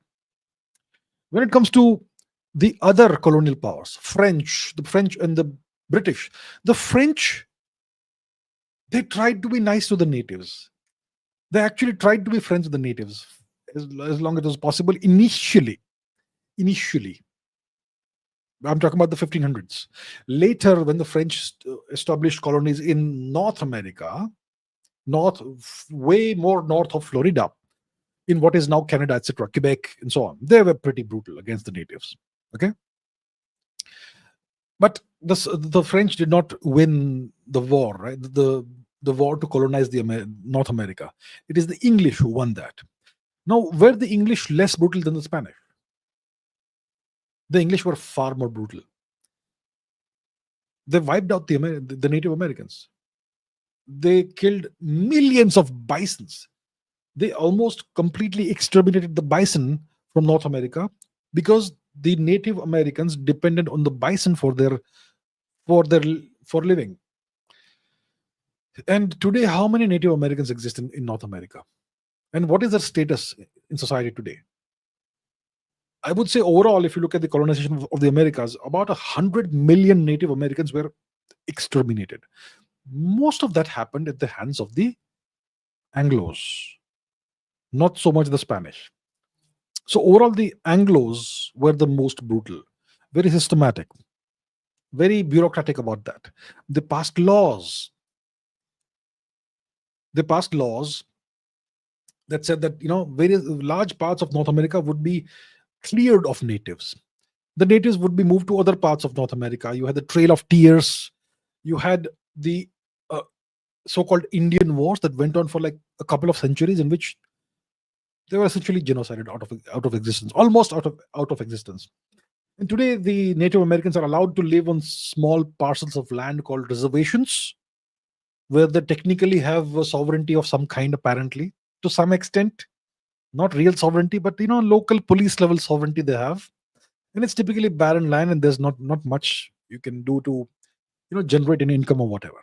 So overall, the Spanish were indeed brutal, they were indeed barbaric, but not as much as the Anglos. Okay. Math and CFLM, okay, whatever, says, were the Turk Shahis Sanskritized Turks, or did they follow Tengrism? The original religion of the Turkic people and the Hunnic people is Tengrism. It's called Tengrism in English. And there is this myth or misconception, which is very prevalent today, that Tengrism is a monotheistic religion. They worship one god called Tengri, which is utter nonsense. Tengrism is a polytheistic religion. They worship the sky father Tengri and the earth mother Umay. They also worship their ancestors. They worship forest spirits. They worship so many other divinities. It's a polytheistic religion. But today there is this effort to portray Tengrism as a monotheistic religion, which is a lie, a malicious lie. So Tengrism is a polytheistic religion. Now, the Turks and the Huns, wherever they traveled, they absorbed the local religion and culture, wherever they went. So the Turk Shahis were most likely descendants of the Shweta Hunas, and maybe some other Turkic elements were there, and they ruled various parts of Gandhara, essentially that region, for a while. How long did they rule? Maybe a couple of centuries or so. And they fought the Arabs. They defended India from the Arabs. Okay. So Turk Shahis, how long did the Turk Shahis? How long did they rule? How long did they rule? Bruh. Did they rule? Okay, a couple of centuries, roughly a couple of centuries, right? Zabulistan, Kabul, Gandhara, etc. So, what was their religion? Were they Sanskritized? What is the meaning of Sanskritization? I'm not quite sure. They practiced Hinduism and Buddhism. It is alleged that they practiced more Buddhism than Hinduism, whatever, but they practiced both religions. They patronized both religions. And as long as they ruled, they defended India from the Arabs. And eventually they were defeated by the Arabs. One of their kings was forced to convert to Islam, and one of this king's ministers, who was a Brahmin, he fought the Arabs. He decided to fight the Arabs, and he set up the Hindu Shahi dynasty. So after the Turk Shahis, you have the rule of the Hindu Shahis, and then things happen, as we know. So there was a deal. They were not Sanskritized, they were Indianized. I don't know what Sanskritized means.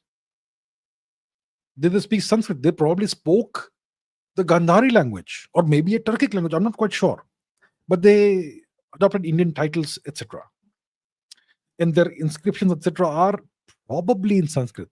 But they were not Sanskritized, they were Indianized. If you adopt Sanskrit and Hinduism, Buddhism, it means you're Indianized, not Sanskritized, not Brahmanized or Brahminical religion or whatever.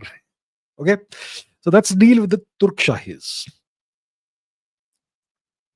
Himanshu Sharma says, we know Genghis Khan was one of history's most influential rulers, yet his burial site remains undiscovered.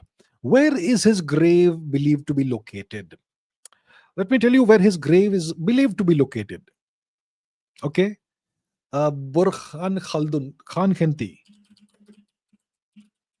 Check this out. Khan Khenti. Khan Khenti strictly protected zone area. Okay. So that is the thing. We can take a look at the map. Okay, I don't need to go to the map for that. And there is this great mountain there in the Khan Khenti. Maybe we can take a look at that on the map. Why not? Yeah. So we go to the map, we search for Khan Khenti, strictly protected area where nobody is allowed. Okay. Khan Khenti. Zoom. There we go. So we zoom, we use the satellite image. So this is the Khan Khenti region, strictly protected zone. Huge region, part of Mongolia, north of Ulaanbaatar, south of the Russian part of Mongolia. And if you look at Burkhan Khaldun, well, this is the mountain that Genghis Khan, he lived in this region and as a child. And it is believed that his grave, his resting place, is somewhere in this region. And like I said, the Khan Khenti region is a strictly protected region. No one's allowed there. During the Soviet era, when Mongolia was a Soviet vassal, that region was a no-go zone. And even today, access to the region is strictly controlled. And there have been European expeditions to the region who have sought to discover the resting place of Genghis Khan, but nobody has succeeded thus far. So it is believed, before I elaborate further, let me just put this on the record. It is believed that Genghis Khan's grave, burial place, is in the Khan Khenti region, the Burkhan Khaldun region, somewhere around that place. Now, how do we know that this is the case? See, when Sri Marco Polo, the Italian traveler, traveled to Mongolia, he was told this nice story that when Genghis Khan died, they brought his body back to his childhood, the place where he lived as a childhood, which is the Burkhan Khaldun mountain region. And he was buried there. And after he was buried, the place was trampled over by 1,000,000 horses, apparently. And a river was diverted over the place. So a river flows over the burial place now. And the soldiers who buried him, they were killed. And any traveler who saw what happened was also killed. That's the story that was told to Marco Polo. And this story traveled into Europe. So the Europeans have been fascinated, and the Westerners have been fascinated about finding the burial place. Because apparently, if you find his burial place, then it will have a tremendous amount of wealth and gold and treasure and whatnot. So they crave to discover the resting place of Genghis Khan. Now, what do I make of this, me personally? What I have to say about this is that Genghis Khan's burial place will never be discovered. Never, ever, ever, ever be discovered. It won't. Why do I say this? Because first of all, if you understand Genghis Khan, and I have studied Genghis Khan in great detail for decades, if you understand Genghis Khan, you will understand that he did not care about wealth, first of all. So if he would be buried somewhere, he would not be buried with tremendous amount of wealth or whatever. Secondly, when Genghis Khan's father died, Yesugei, what kind of burial was Yesugei given? He was given what they call a sky burial. Sky burial. I will not Google it and show you the images because not appropriate. What you do in a sky burial is that the person who is dead, who has died, you do whatever prayers, etc. you want to do. You strip the body of all its clothes, you take it to a hill, and you leave it there. And the birds will take care of the rest. That's called a sky burial, very similar to what the Zoroastrians have. The Zoroastrians also have something very similar to this. In Tibet today, they still practice sky burials. Tibet, both Desha. And I suppose in Mongolia also today, some people may practice sky burials. So when Genghis Khan's father died, he was given, his body was abandoned. But they practiced sky burials. And it is my opinion that Genghis Khan would have preferred to be buried or for his funeral arrangements to follow that procedure. Why? Because he died in what is today China. He was fighting the Chinese, and somehow he died. We're not quite sure how he died. But his last order before dying was to his brothers, go and destroy the kingdom of Shishia. Destroy them. And that's what happened. His order was carried out even after he died. So he was on this campaign in China to reconquer China because the Chinese had rebelled against him once again. When he went for this for the conquest of the Khwarazm Empire to teach them a lesson, the Chinese rebelled, who he had initially conquered.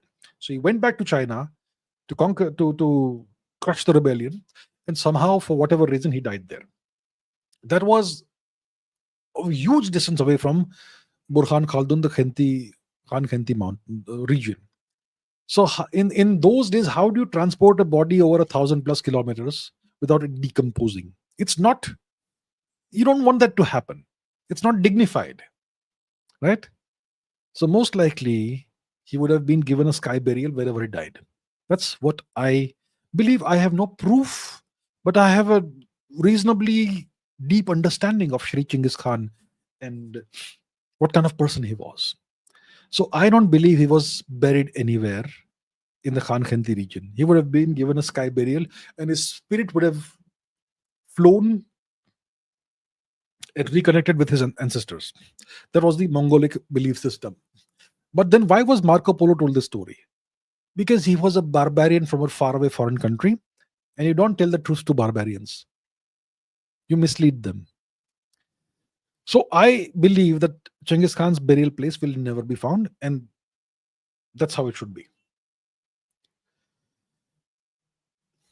Noah's Club says, I'm following you for 2 years, discovered you from Ranveer's podcast. Well, thank you very much. So thank you. Could you please explain the great man theory in detail and what are their traits? So the great man theory is an ancient, well, not ancient, it's a theory that's been around for the past couple of 100 years. And it says that all major geopolitical events that drive history forward, who is responsible for that? It's typically a few great men. Okay? Let me give you some examples. Alexander the Great. Great man, right? Then you have Julius Caesar, another great man. You have Napoleon, great man. You have Genghis Khan, a great man. If you go back all the way back in Indian history, we have King Sudas, a great man. Before that, or after that, after King Sudas, that great man who fought the battle and won the battle of the 10 kings, 10 plus kings. Then you have Shri Ram, great man. We worship him as an incarnation of Shri Vishnu today. Then you have Shri Krishna, another great man. If you look at more recent Indian history, Vishnugupta Chanakya, Chandragupta Maurya, Ashok, Kanishka, these are the people who drove Indian history, who shaped the course of Indian history. You have a great man who emerged out of Arabia, Prophet Muhammad, who changed the course of world history, didn't he? No question about that. In more recent times, we have Napoleon Bonaparte, who changed the course of European history. We have the Iron Chancellor, Otto von Bismarck. We have the great evil man, Adolf Hitler. We have Stalin. We have Mao Zedong. We have in Turkey, Mustafa Kemal Atatürk, who changed the course of world history. We have the Turkish Sultan Salim II, who took Constantinople and changed world history. So my point is, the theory, the great man theory, says that it is a few great men in world history who shaped the course of world history. It is their leadership and their great traits or whatever that is the factor, the force that shapes the course that the world takes. That is the great man theory.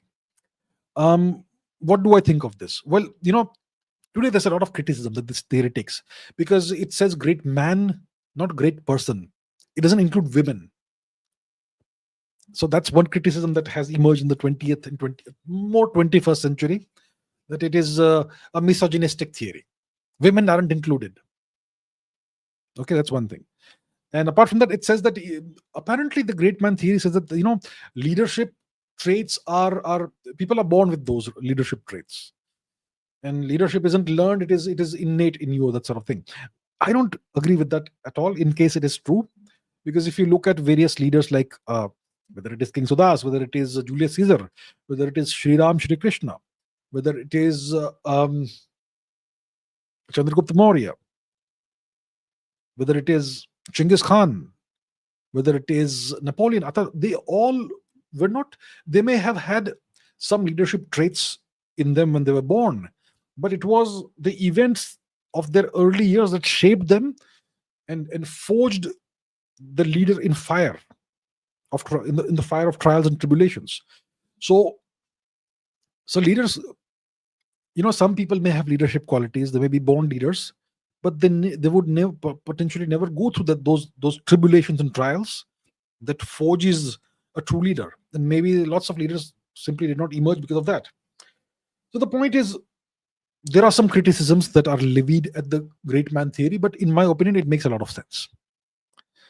The course of world history has always, all major world events, all major geopolitical changes in world history have occurred because of warfare, and what drives warfare is typically what they call great men. I can't think of too many great women. Maybe the world is an evil place. Maybe the world is an evil patriarchal place. It is what it is, right? Who am I to judge that? We don't judge. We just simply observe. We simply observe and we notice the patterns, and then we discuss the patterns.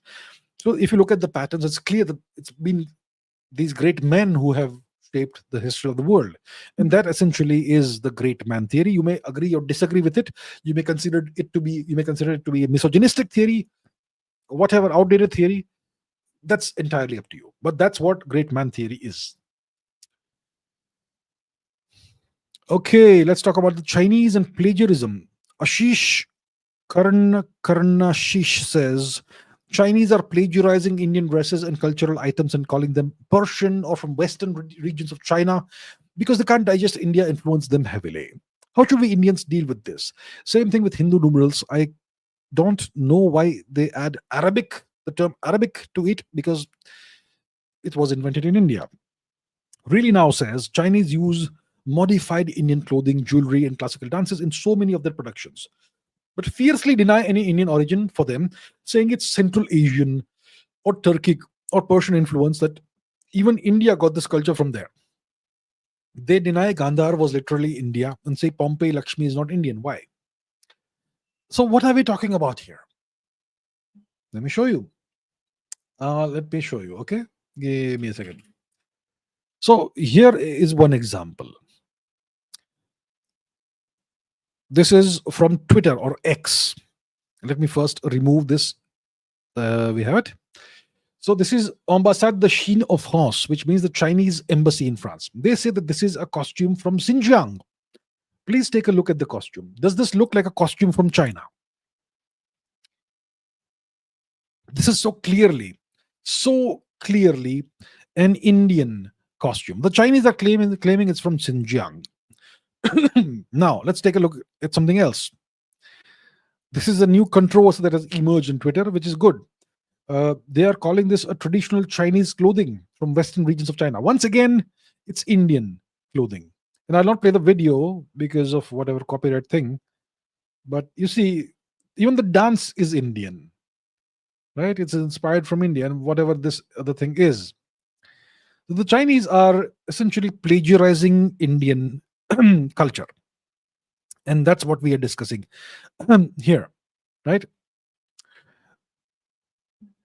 So what they claim is that it's either Persian or Central Asian or Turkic. Well, if you just look at the historical record of the kind of dresses Indian ladies used to wear during, let's say, the Gupta period, the Kushan period, the modern period, it's clear that these dresses are of Indian origin. But the Chinese want to claim these. And they claim it's from wherever, Persia. Persian clothing is Islamic clothing the past 1500 or so years, 14, 12, 1300 years. And before that, the Persians did not wear the kind of clothes Indians wear in Persian ladies. So it can't be Persian. Central Asia, The climate is such that you can't wear such clothing in Central Asia. The Turks, for the past at least 1,000 years, they've been Islamicized. They don't wear such clothing. The Arabs, they don't wear such clothing. They wear burqas. So it's clearly Indian clothing. The Chinese are trying to pass off as either Turkic or Central Asian or Persian or Arabic, but not Indian. Right? If you watch the movie Aladdin, there's a movie called Aladdin, a Disney movie. There's this character called Jasmine in that. Okay, let's take a look at that. Disney Aladdin, 1992 film. Okay, let's take a look at the images. So this is the main character Aladdin, and there is this girl called Jasmine. Jasmine costume. Let's take a look at the costume. So this, oh come on, man, where's the original? Okay, just look at this. So this is the kind of dress that Jasmine wears. Once again, it is being passed off as an Arabic costume, but Arabic ladies would never wear such a thing. It's unimaginable.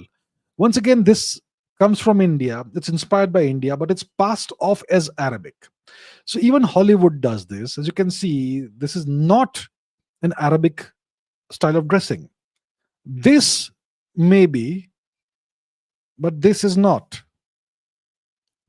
So the West does it, the Chinese do it, everybody does it, and they get away with it. Why is that? Why does everybody get away with this? Because we don't take ownership of our culture. Take the example of yoga. Yoga has been plagiarized and distorted the world over. The Europeans and the Americans, the West they've taken over yoga and they have distorted it beyond belief. Hot yoga, cold yoga, dog yoga, goat yoga, drunk yoga. I don't even know what other forms of yoga. It's because we have never bothered to take ownership of yoga. I have been saying this for years. The government of India needs to wake the hell up and establish a global yoga standards institute. A global institute of yoga which will decide what is yoga and what is not yoga. It will decide the standards of yoga. It will play the role that the Shaolin temple plays for Kung Fu. The Shaolin temple decides what is Kung Fu and what is not. Not any goddamn thing can be called Kung Fu, right? Similarly, we need to have this in India. But we are not doing it. The government of India is simply not interested. India has become a secular nation which rejects its cultural heritage. Oh, we have established a World Yoga Day. Nice, fantastic, great thing. Beyond that, what? That's so easy. Do a little bit of hard work sometimes, right? And similarly, we need to be very clear about what constitutes Indian culture and what, for example, the dresses. Are these Indian dresses or Chinese dresses? So we need to reclaim our culture. We need to take ownership of our culture. People can keep on doing it, but it can be denied. The moment the government declares something to be Indian heritage, it's very hard for others to fight back against that once we do it officially. But the government of India is simply not concerned. I have no idea what they're doing, and it's incredibly frustrating. It is what it is. There we have it. Okay, a question from a year ago. Was he a hidden Jew? And we're talking about Mustafa Kemal Ataturk. So someone else says it's not clear what he was. He was definitely not a Muslim. He was a Freemason, however. His followers created a cult around him, stealing verses from the Quran and replacing Allah and the prophets with Ataturk. Okay, so the question actually is, who was Mustafa Kemal Ataturk, the dictator of Turkey, who saved Turkey from the West?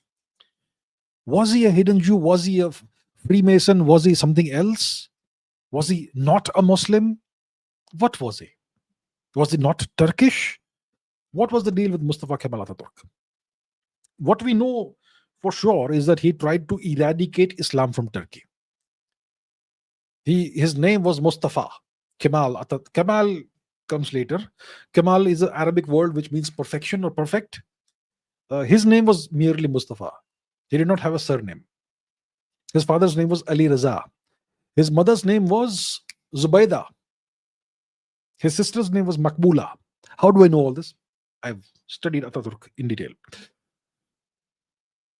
So The his name is today called Mustafa Kemal Ataturk. The word Kemal was added by one of his teachers, mathematics teachers, who found that he was brilliant in mathematics. And Ataturk was a title given to him by the people of Turkey after he saved Turkey from the West. Ataturk means the father of the Turks. Now, what's the deal?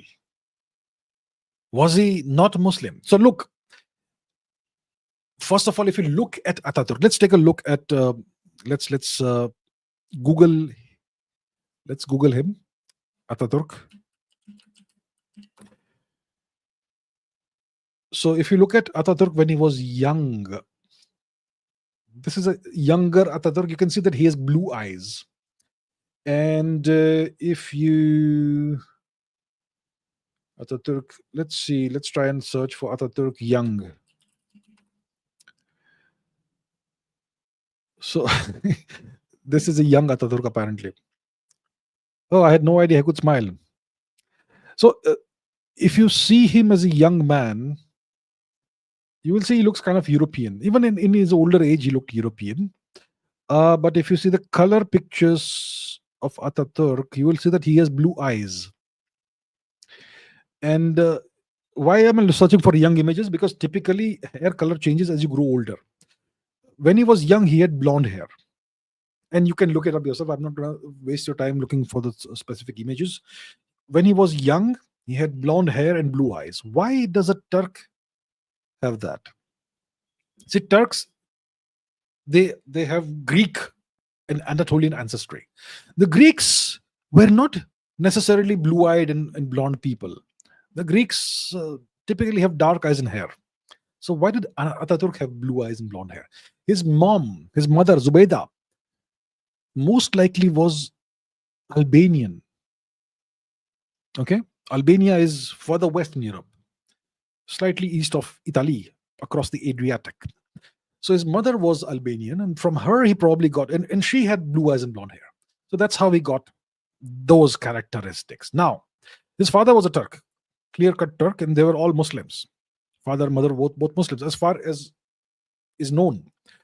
When he was young, he was involved in various organizations, something called Union in Progress, something called there was something called Union in Progress. I am not sure if he was ever a Freemason. There are some allegations that are unsupported by known evidence, as far as I know, that he became a Freemason. What I can tell you is that he tried to ban Freemasonry in Turkey in the year 1930 something. Let's Google that as well, shall we? Did Ataturk ban Freemasonry? Okay, while not a direct ban, his government oversaw the closure of Freemason lodges in Turkey in 1935, based on the rationale that their principles were incompatible with a nationalistic policy and in response to external. Okay, so Ataturk did not do a direct ban, but he did close Freemason lodges in Turkey in 1935. So if he was a Freemason, why would he do that? Right? So the Freemasonry angle doesn't seem to be correct. What about the Jewish angle? Some people accuse him of being Jewish. Well, I can tell you his father was Turkish, to the best of my knowledge. You can check it out. And his mother was Albanian, but Muslim. So I don't see a Jewish angle there either. If you see, for a person to be Jewish, their mother has to be Jewish. But I personally have not seen any Jewish angle to his mom, to his mother, Zubaydah. So, there are all these theories that float around on the internet that Ataturk was a Freemason, he was a Jew or whatever. But I've seen none of that. I've seen evidence. I've not seen any evidence for that. Was he not a Muslim? There could be some truth to that. He tried his best to eradicate Islam from his nation. So you would not do that if you were Muslim, right? So that probably there is truth to that. Beyond that, I can't see anything else. Ayush Singh says, why call a region northeast when it is the far east of India? This shows the leadership of the nation has no ambition of getting over this colonial mentality. Let's take a look at the map of India. What are we talking about? We're talking about what they call Northeast India. Northeast India is these states over here, right? Arunachal Pradesh, Assam, Meghalaya, Nagaland, Manipur, Tripura, Mizoram. These are the states that constitute what we call the Northeast. If you look at the geography of India, the north is Ladakh, Kashmir, etc. South is Kerala, Tamil Nadu, Lanka of the subcontinent. West is Gujarat, Sindh, Balochistan. And is east of Bengal. We have these states, right? Nagaland, Manipur, Mizoram, etc. So it's clearly the far east of India, just like Balochistan is the far west of India. It's not the northeast. How is it north? It's the east. Northeast would be Nepal, possibly. So this should be called the far east of India. So why is it called the northeast of India? Shall I explain why it's called the northeast of India? The British occupiers of India, they first established colonies in what is now Bengal. Okay? They first colonized India from Bengal. So situated in Bengal, if you are sitting in Bengal, then to the northeast of Bengal, you have these states. So sitting in Kolkata or wherever, from there, this place was the northeast of Bengal. That makes sense, because from Bengal, geographically, northeast is this entire region. But eventually the British took over the whole of India. But they had written about these states as the northeast because they were at that time situated in Bengal. But the Indian historians, mentally colonized morons, I would say, continued calling the far east of India the northeast of India. And even today, without even bothering to understand why it was once called northeast, our historians, our politicians, our leaders, our citizens, they keep calling it northeast of India. It is the far east of India. It's a British colonial hangover. That's why we call it the northeast, because the British were initially based only in Bengal. From there, it was in the northeastern direction. We are so mentally colonized. We just blindly keep doing things without understanding why these names and terms exist in the first place. We Indians don't think at all, right? The switch has been turned off, the thinking switch, the switch that asks questions. If this place is called the northeast, why is it called the northeast? Because it is not in the north, it's simply the far east. But no, we will blindly keep on parroting whatever our textbooks and teachers told us, taught us, and that's it. We don't think. Mentally lobotomized, that's what we are. All right. Shubh says, why do North Indians, UP and Bihar, seem more deracinated from their ancestral culture and way of life as compared to South India, Bengal, Maharashtra? The longer you are under foreign occupation and under foreign brutality, the more deracinated you're going to be. Because the foreigners, the Turks, tried to eradicate our culture. They tried to impose their foreign religion and culture on us, didn't they? And they succeeded to some extent. They destroyed all our temples. That's why you have great temples in southern India, but no great temple that is standing intact in northern India. In northern India, you were under Turkic rule for centuries. And Gandhar was the longest under Turkic rule, which is what now it is completely converted. The same thing eventually happened in Kashmir and various parts of northern India, Punjab, Haryana, whatever else. It was, these parts of India were for several centuries under Turkic rule. So the Turkic culture, the Mughal culture, it seeped into our culture in various ways. Why do you have weddings in the night in northern India? Because the Turks practiced something called bride kidnapping, which I've spoken about in Anatolia.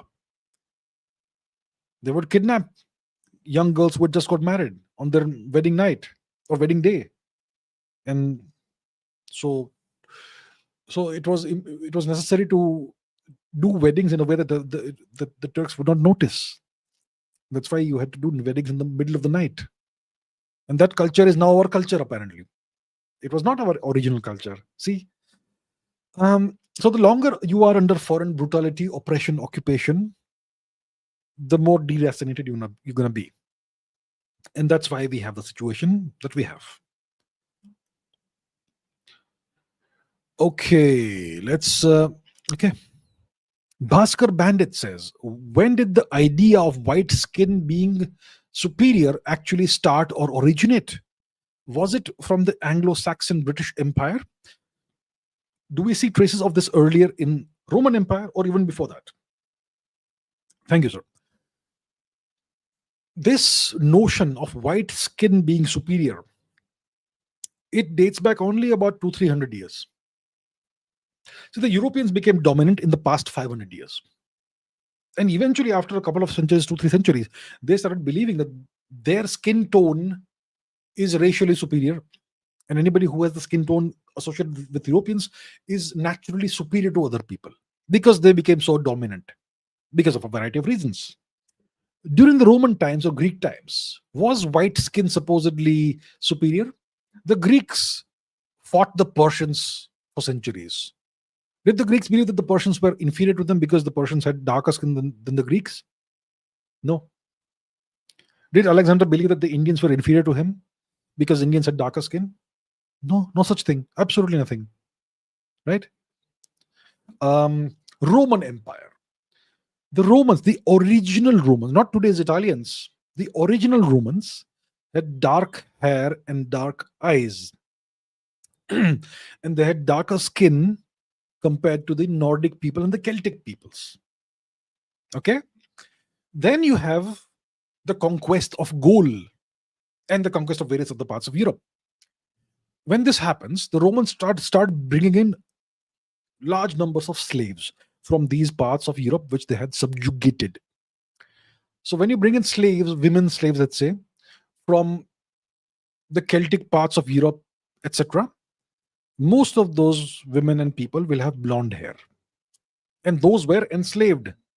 And when the Romans enslaved women, they did all kinds of terrible things to them because slaves are just property, right? So the Romans, they passed a law. What was the law? All prostitutes in Rome had to either wear a blonde wig or to dye their hair blonde because Roman women could not be prostitutes. Or if they had to be prostitutes, they had to dye their hair blonde or wear a blonde wig. Because blonde hair was a mark of the non-Romans, the white people. The Romans they had darker skin tones than the Northern Europeans, the Celts. So did the Romans believe that the Northern Europeans who had whiter skin than them and blonde hair, blue eyes, did the Romans think that was superior to them? No. They believed Romans were superior to the white people, to the whiter people. You see? And you can fact check whatever I've just said. Check it out. Google it or whatever it. So the idea of white skin being superior originated pretty recently, maybe 200-300 years, the past 200-300 years. The Irish were discriminated against for a very long time in North America. The Irish have whiter skin than the British, right? But they were discriminated against. They were considered non-white or racially inferior for a long time. And to get rid of that, the Irish had to be super racist against the blacks. And that's how they were accepted as whites. Long story, pretty dark stories here. So the entire thing of white skin being superior, it emerges in the past 200 or 300 years, roughly. Krishna of the Surinamese Netherlands says, after finding the Sanauli chariot, when are we going to find the Kurukshetra chariots? So we have discovered a chariot or chariots, at least one chariot in Sanauli. What about Kurukshetra? Well, I suppose there could be chariots buried in the Kurukshetra region. But how will we find those chariots if we don't do an archaeological dig in Kurukshetra? What about Indraprastha? Indraprastha is in Delhi. But do we do anything there? Has any archaeological expedition or dig or project happened there? No. That's the problem in India. Our entire history is buried under the ground, and the ASI doesn't bother to do a thing about it. I mean, if you look at the Paleo Channel, the dry riverbed of the Saraswati, along the banks of the dry riverbed, you have at least 2,000 known but unexplored archaeological sites. When are we going to start exploring those? Imagine the amount of new information that will emerge if we do that. We have Rakhi Gadi. We have a couple of sites, Kalibangan, Rakhi Gadi, Dholavira, Lothal, 4-5 places that we keep on talking about. What about Dwarka, which is lying offshore under the ocean? When are we going to start exploring that archaeologically in a serious way? When? Do we even care? I mean, we care, we people, but what is the government doing? What is the ASI doing? I'm not sure what. So, unless this is taken up in a serious manner, nothing's going to be found. Sonali was an accident. We just stumbled upon the chariot. If we start looking properly using various, modern technologies like LIDAR and whatnot, so much more will emerge. But why waste money on that when you can use money somewhere else? Okay. Let's take a couple more questions. Let's take this one. Shubh says Meiji Restoration in 1868 rejected the dharmic way of life and made Japan move towards westernization. And the result was absolutely horrific. Yes, we know. Japanese soldiers became absolutely barbaric, brutal. We know that, yes. India is also going forward in that same direction gradually. What are my thoughts? Well, we aren't wholesale rejecting Indian culture the way the Meiji Restoration did. See, the Meiji Restoration was brutal in so many different ways. Japan for 1,000 years was a vegetarian society. The samurais, the warriors, the kshatriyas of Japan, they were also vegetarian, but they ate fish, seafood, like the people of Manipur or the people of Bengal today, who claim to be vegetarian, but they can eat fish. So fish was like vegetarian food for them. So the samurai, the great warriors, were almost vegetarian, but they ate fish. And the rest of the people of Japan, they were completely vegetarian. Cow slaughter was taboo. So what did the Meiji Restoration do? The bureaucrats who carried out the Meiji Restoration, the coup, they made the king of Japan, the Meiji emperor, consume beef, so that it is no longer a taboo. If the god emperor does it, the people can do it. And that's the kind of thing it was. So in India, we don't have that extreme level of very rapid, very radical cultural extermination of our culture. That's not happening. It's happening gradually. But if it continues in the direction, we also may go in the along similar paths. Who knows? Yeah, because we are today gradually deracinating ourselves. The education system deracinates Indians. The textbooks, the teachers, they do that. The media does it. The news and the entertainment industry does it. Government does it in a variety of indirect ways, knowingly or unknowingly. So eventually we will also go in the direction which is terrible if it happens. So I hope we change course, we course correct, and we return to our civilizational roots. That's what needs to happen ideally. Sunmoon08 says, why don't we have our own type of beauty standards? Like in ancient times, having mustache was a form of masculinity. Now it's considered unhygienic because the current Indian beauty standards are Korean K-pop standards. We always follow the West in our or other countries. See, India, I keep referring to India as a civilization, right? But a civilization, one of the characteristics it has is that it's a net exporter of culture. Today, India is a wholesale importer of culture because of the inferiority complex we have been saddled with, or people have been saddled with, and that sort of thing. So we are now an importer of culture. We copy trends that come from the West or from the East or whatever. K-pop. What is K-pop? I don't get it. You don't even understand the language. So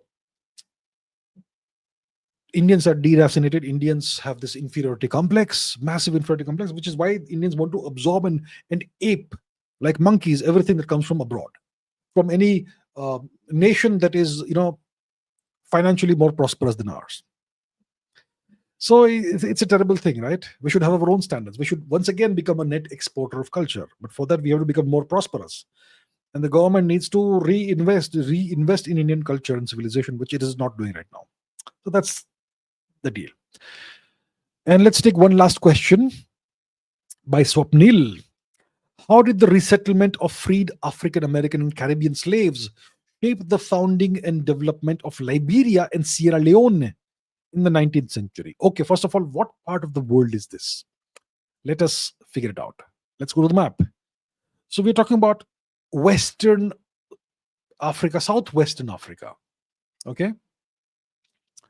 So we have this small nation here called Sierra Leone, whose capital is Freetown. And we have this nation called Liberia, which is to the east of Sierra Leone, whose capital is Monrovia, or the largest city is Monrovia. Now, what is the deal with these two nations, Liberia and Sierra Leone? So Sierra Leone was founded by freed slaves from the Caribbean region in the late 18th century. And Liberia was founded by freed slaves from the United States in the early 19th century. And so what happened? What was the outcome of this? So in both nations, the people who migrated, the freed slaves who came from the Caribbean in the case of Sierra Leone, and the freed slaves who came from the United States in the case of Liberia, these people who came from North America and the Caribbean, they became the dominant society, the dominant community in these two countries. But these two countries had natives who lived there. Those were completely sidelined and marginalized and oppressed. So the freed slaves come and oppress and kind of enslave the natives of the land. Imagine that. Yeah. So what were the consequences of this? Eventually disaster. So in Liberia, you had this, I forget the name of the political party, which was the political party of the freed slaves. They dominated Liberia until about 1980, when there was a coup. And a fine gentleman called Samuel Doe, assassinated William Talbot, or whoever his name was, and became the dictator of Liberia. And then, about 8-9 years ago, he was himself assassinated in a very nasty way by someone called Charles Taylor. So Samuel Doe was a native who assassinated one of the descendants of the freed slaves, and he himself was assassinated in a very brutal way by somebody called Charles Taylor. And this led to a civil war which spilled over into Sierra Leone. And this went on for years, and it's been a pretty horrific period of time. And I would highly recommend, do not search for images of the Liberian Civil War and Sierra Leone Civil War on Google Images. Do not search for that. Horrific. So the resettlement of these freed African American and Caribbean slaves, it destabilized the part of Africa where they were settled, because they themselves became the oppressors. They were like, we are superior. We came from North America or wherever, and we are Christians, and we are European in values, and we are better than you black Africans because we have some amount of white blood, perhaps. That sort of thing. Imagine that. So it destabilized these places, and the outcome of that has been absolute horror. And these are some of the poorest countries in the world. Yeah, so it did not work out very well, this experiment. Okay, that brings me to the end of today's questions. Now let's take a few questions from the live chat. All right, let us do that. What do we have? Do we have any questions? Sukun Vacher says, can you tell us about the Kailash temple at Ellora? How big of an engineering achievement it was for ancient Indians? I am not any kind of expert in this, so I can't say. Oh, I see that we have some super chats. So about the Kailash temple, I am not aware of the details. I'm aware of the fact that it's a monolithic temple, a rock cut temple, carved out of a single hill or mountain, and it must have taken an incredible amount of time and effort and expenditure to make it, but I don't know about the specifications in detail. We have super chats. Please, first of all, stop taking super chats because I have run past the 2 hour limit. Okay. Bhaskar Bandit says, when did the idea of white skin being superior start? I just took this question a while ago. So there we have it.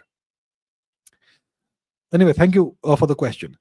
Bhaskar Bandit once again says, the West is hell bent on showing Shri Chinggis Khan as a barbarian. If Alexander the Greek was very civilized in his travels, is it only because they can't digest somebody in the East had a bigger empire?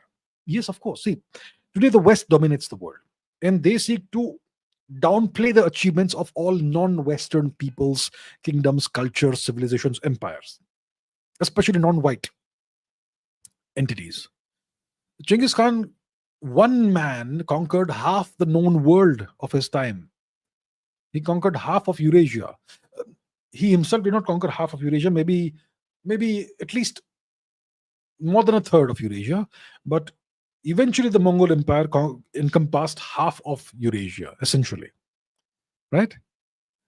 And was Genghis Khan a barbarian? So he is portrayed as a great mass murderer or whatever. If you compare Genghis Khan with Timur, if you look at the amount of land Genghis Khan conquered and the alleged death toll, and if you divide the death toll by the land in square kilometers, then Genghis Khan killed way less people per square kilometer than Timur. But nobody says that about Timur. And I'm not sure about Alexander. We don't even know how many people he killed, but he was pretty brutal and extremely cruel. And I've spoken about this in detail. What he did in Tyre, what he did in Thebes, absolute brutal, cruel behavior. And what he did in India, in Western India, he burned entire villages alive. So much more. Alexander was a barbarian, and he was motivated by personal glory. He was a robber on a vast scale. That's what Alexander was. Genghis Khan was not that. So why is the West hell-bent on showing Genghis Khan like this? Because he was not white. Because he was not Christian. You see? That's why. MK says, enlighten us about the theft of Indian art, fashion, textiles, beauty, handicrafts, mathematics, pharmaceuticals, pharmacology, toxicology, etc. by the West. Why are soul vultures relatively less successful in North? How many questions do you have, sir? Look, I have discussed this in so many episodes. And I took the question of the plagiarism by the Chinese and the West today as well. So I have kind of covered this. But you have given so many different data points: Indian art, fashion, textiles, beauty, handicrafts, and so on. It will take like at least an hour to discuss this in detail. But yeah, all of that has been stolen, plagiarized, absorbed, digested, and it is now being repackaged as Western inventions. For example, we have something called pranayam. Now they call it cardiac coherence breathing, as if they invented this thing. They came up with this new thing. There is, Indian sadhus, Indian sadhus, etc. They have been known for thousands of years to spend years in the Himalayas, wearing very little clothing, and they can take the cold of the Himalayas, right? Today, there's this guy called Wim Hof who has taken that cold exposure thing from our sadhus, and he's also taken the Kapala Bhatti or Bhastrika methodology from pranayam, and he's combined that into the Wim Hof method. It is nothing but the Wim Hof method of cultural theft. So there are so many examples of this. The Chinese are also doing it, and one can discuss this in great detail. WBR says, historically, has any currency been as dominant as the US dollar aside from gold? What are the reasons for the dominance of a particular currency in the world? No currency has been globally as dominant as the US dollar, aside from gold. What are the reasons for the dominance of the US dollar? The US's military might and global power projection capabilities. Okay? They can intervene militarily anywhere on the surface of the planet at about 60 minutes notice. And they have more than 700, 800 extraterritorial military bases all across the world. When they have that sort of global power projection capability and the world's strongest military, they can use that to enforce the US dollar as the global reserve currency. And that's why it is the case. CS19J Hind says, I've been watching your show for a very long time. My question is, why are people in North morphologically different than people in South India, even though the genetics are almost the same? Genetics almost the same. People in Northern India look kind of different from people in Southern India. Let me give you a very simple contrasting example. Imran Khan, the Pakistani cricketer who's in jail now, Prime Minister, and Muttiah Muralidharan, the Sri Lankan cricketer, Tamil cricketer, they will have very similar genetics, but they look very different. Why is that? Because see, today we have to look at the world not from today's lens. Today, if I want to go from Tamil Nadu to Delhi or Kabul, I can do that in 4 hours, take a flight and go there. So we imagine that we can travel very easily all across India. And why are people different? In the past, people had to travel by foot. To travel from southern India to Kabul, Gandhar, would take several, I don't know, a couple of years, right? And that's only in the past, maybe 5,000-10,000 years. Before that, the subcontinent was full of forests and people were isolated wherever they were. So people who lived in southern India would have communication contacts to some extent with the rest of India in some way, but they would not travel, migrate, intermarry, all of that. So people who lived in different parts of India, because of the different climates, because of the different amount of sun exposure, they developed different skin tones and so much more. And that's why morphologically they are different, because this was the case for thousands of years, maybe tens of thousands of years. So people of the Yamuna Valley, Ganga Valley, who lived there 30,000 years ago, their descendants would stay there most likely for another 10,000-20,000 years without going elsewhere, because it was so fertile. So you don't need to go elsewhere. And because there are forests everywhere, jungles with tigers, you had hundreds of thousands of tigers in India, and bears and pythons and whatnot. You don't travel, you stay where you are.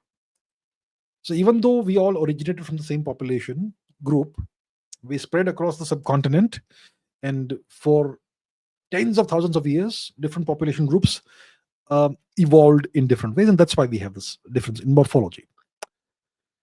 James says, you could send 10,000 Europeans in Antarctica, and after 100 years, there would be people trying to seek asylum. You need class. Look at Australia, etc.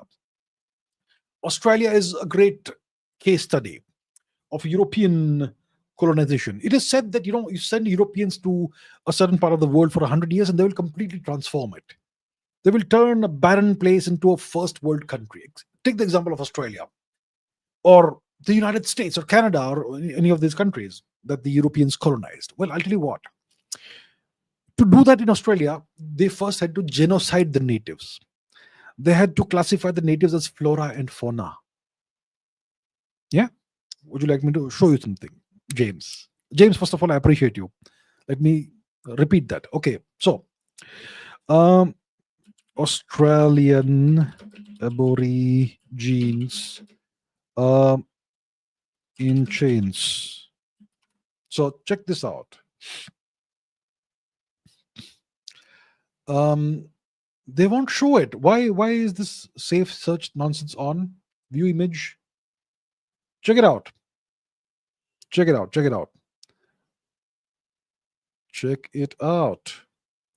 So this is how they treated Australians, the natives. They were treated like animals. You had to first eradicate the natives, marginalize them, diminish their population, push them to the fringes, and then you could take over the nice parts of Australia and build cities there. When it comes to the Americas, they had to wipe out 100 million natives to build these beautiful countries. A country built on the genocide of the natives and the slavery of the Africans.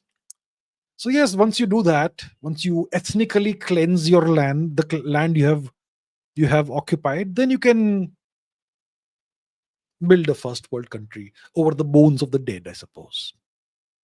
Right? James, thank you. Appreciate you. MK says, who were more brutal, barbaric, Arabs or Turks? Look, how do you quantify brutality? The Turks learned it from the Arabs, I would say. The original Arabs. I would say both were in different ways equally brutal in different ways. For us, it's the Turks. For the Iranians, it's the Turks more than the Arabs. But the Arabs were the first to brutalize the Persians, weren't they? So different, but similar. Kevin says, keep up the great work, Abhijit. God bless. Much love. Thank you so much, Kevin. Thank you so much. God bless you too as well. Thank you so much for your support. Akhil Saini says, I don't like what the caste system has turned out to be. I want to know more about Saini and Shur Saini. Was Porus a Saini or a Jat? Look, sir, I have no idea. I don't know about the Saini or Surasaini, etc. lineages. There are so many of these. There are tens of thousands of lineages in India. All ancient lineages going back all the way to the Vedic times. Right? And it was not the caste system, it was the Jati Varna system. And today the caste system has become this oppressive thing. But this was institutionalized by the British. And the government of India after 47 continued this nonsense. If caste system is so bad, why don't you simply abolish caste? Abolish all caste divisions. Don't give reservations on the basis of caste, right? Give reservations on the basis of financial status. Isn't that simple? But the politicians, they benefit from the reservations and the caste politics, right? You have to completely abolish caste if you really believe in that. So my point is, we had a Varna Jati system which was incredibly complex, and the British could not understand it because they did not have the brains for that. So they decided to divide India into 4 castes, and they forced Indians to choose what caste you were part of. That sort of thing. But I don't know about whether Porus was a Saini or a Jat. Jat, the term Jat did not exist during the time of Porus. Right? It's like saying that Buddha was Nepalese. Nepal, the concept of Nepal did not exist 2,500 years ago. So please understand that the past was a different time. You cannot retrofit today's classifications into the past. You can't. Amisha says, Indian king wear is sign of royalty, turbans or crown. The concept of crowns, I don't think it's native to India. Turbans, I don't think it's a sign of royalty either. Lots of different Jati Varnas wear turbans. So it's not a sign of royalty, the turban. And crowns were never part of Indian culture as far as I understand. It's a Western thing. So what did Indian kings have as a sign of royalty? I suppose they would carry weapons, but the Kshatriyas carry weapons, right? Yeah, that's a great question. I'm not sure what was a sign of royalty. I don't think the crown was an Indian thing.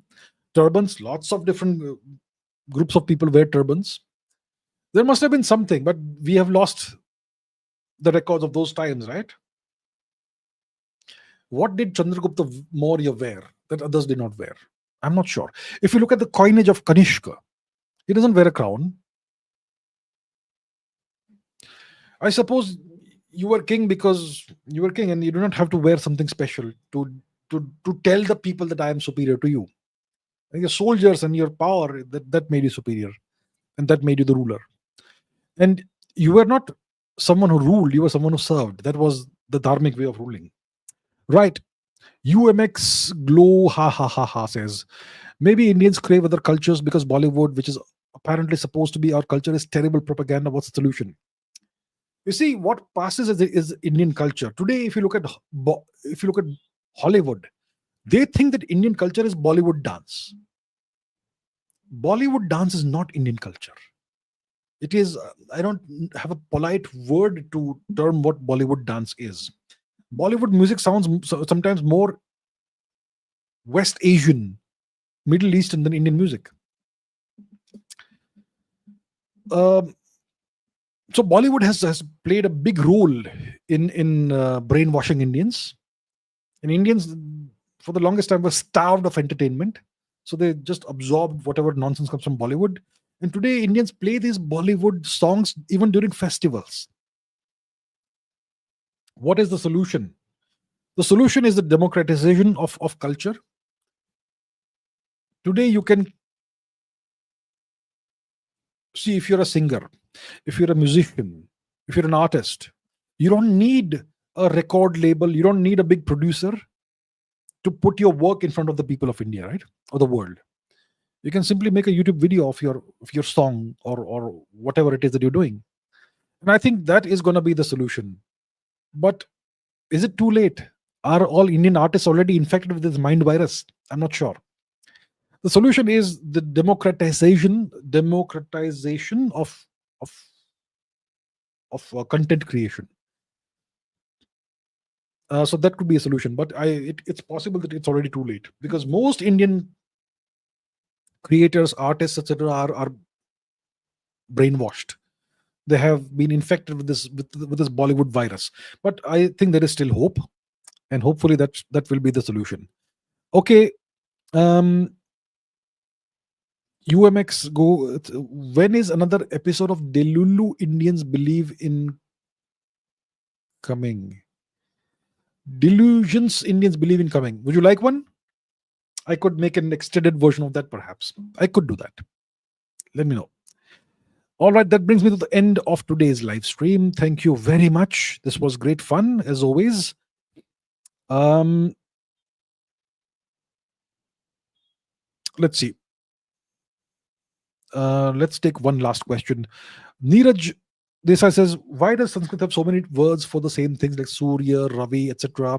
What was the reason for this? Was this just for poetic purposes? It's because Sanskrit is so old. There must be 100 different words for snow in Sanskrit. There must be 100 words for love in Sanskrit. Vatsalya, Sneha, Prem. Just three I can think of. There must be so many more. Sanskrit is so old that it has so many synonyms. For example, we have the word Ratri for night, but an older word for the same Ratri in the Vedas is Nakta. Nakta. That's the older word for night. Nakta in Vedic Sanskrit, Nacht in German, night in English. So it's the world's oldest language that we know of. And it's been around for thousands and thousands of years. That's why we have so. Nisha Mahita says, Nisha, thank you, ma'am. Great example, Nisha. So it's so old, and that's why we have so many synonyms. All right, people, thank you so much for the questions. I really enjoyed this. I got you all asked so many great questions in the comments. I could not take them all, but keep doing it. Why are we doing these history live streams? Because history is the foundation of the world. We have to understand history if you want to understand the way the world is and the direction in which it is going. History, the study of history, shows us the patterns and regularities in history. History is cyclical. So to understand today, we have to study history. And that's why I keep doing these history live streams. Thank you so much for the questions, for your viewership, for everything. And tomorrow we're going to have a geopolitics live stream, a super chat live stream. I look forward to seeing you there. Thank you so much. Keep asking questions, keep learning, and keep raising your standards. I'll see you tomorrow. Thank you. Bye-bye.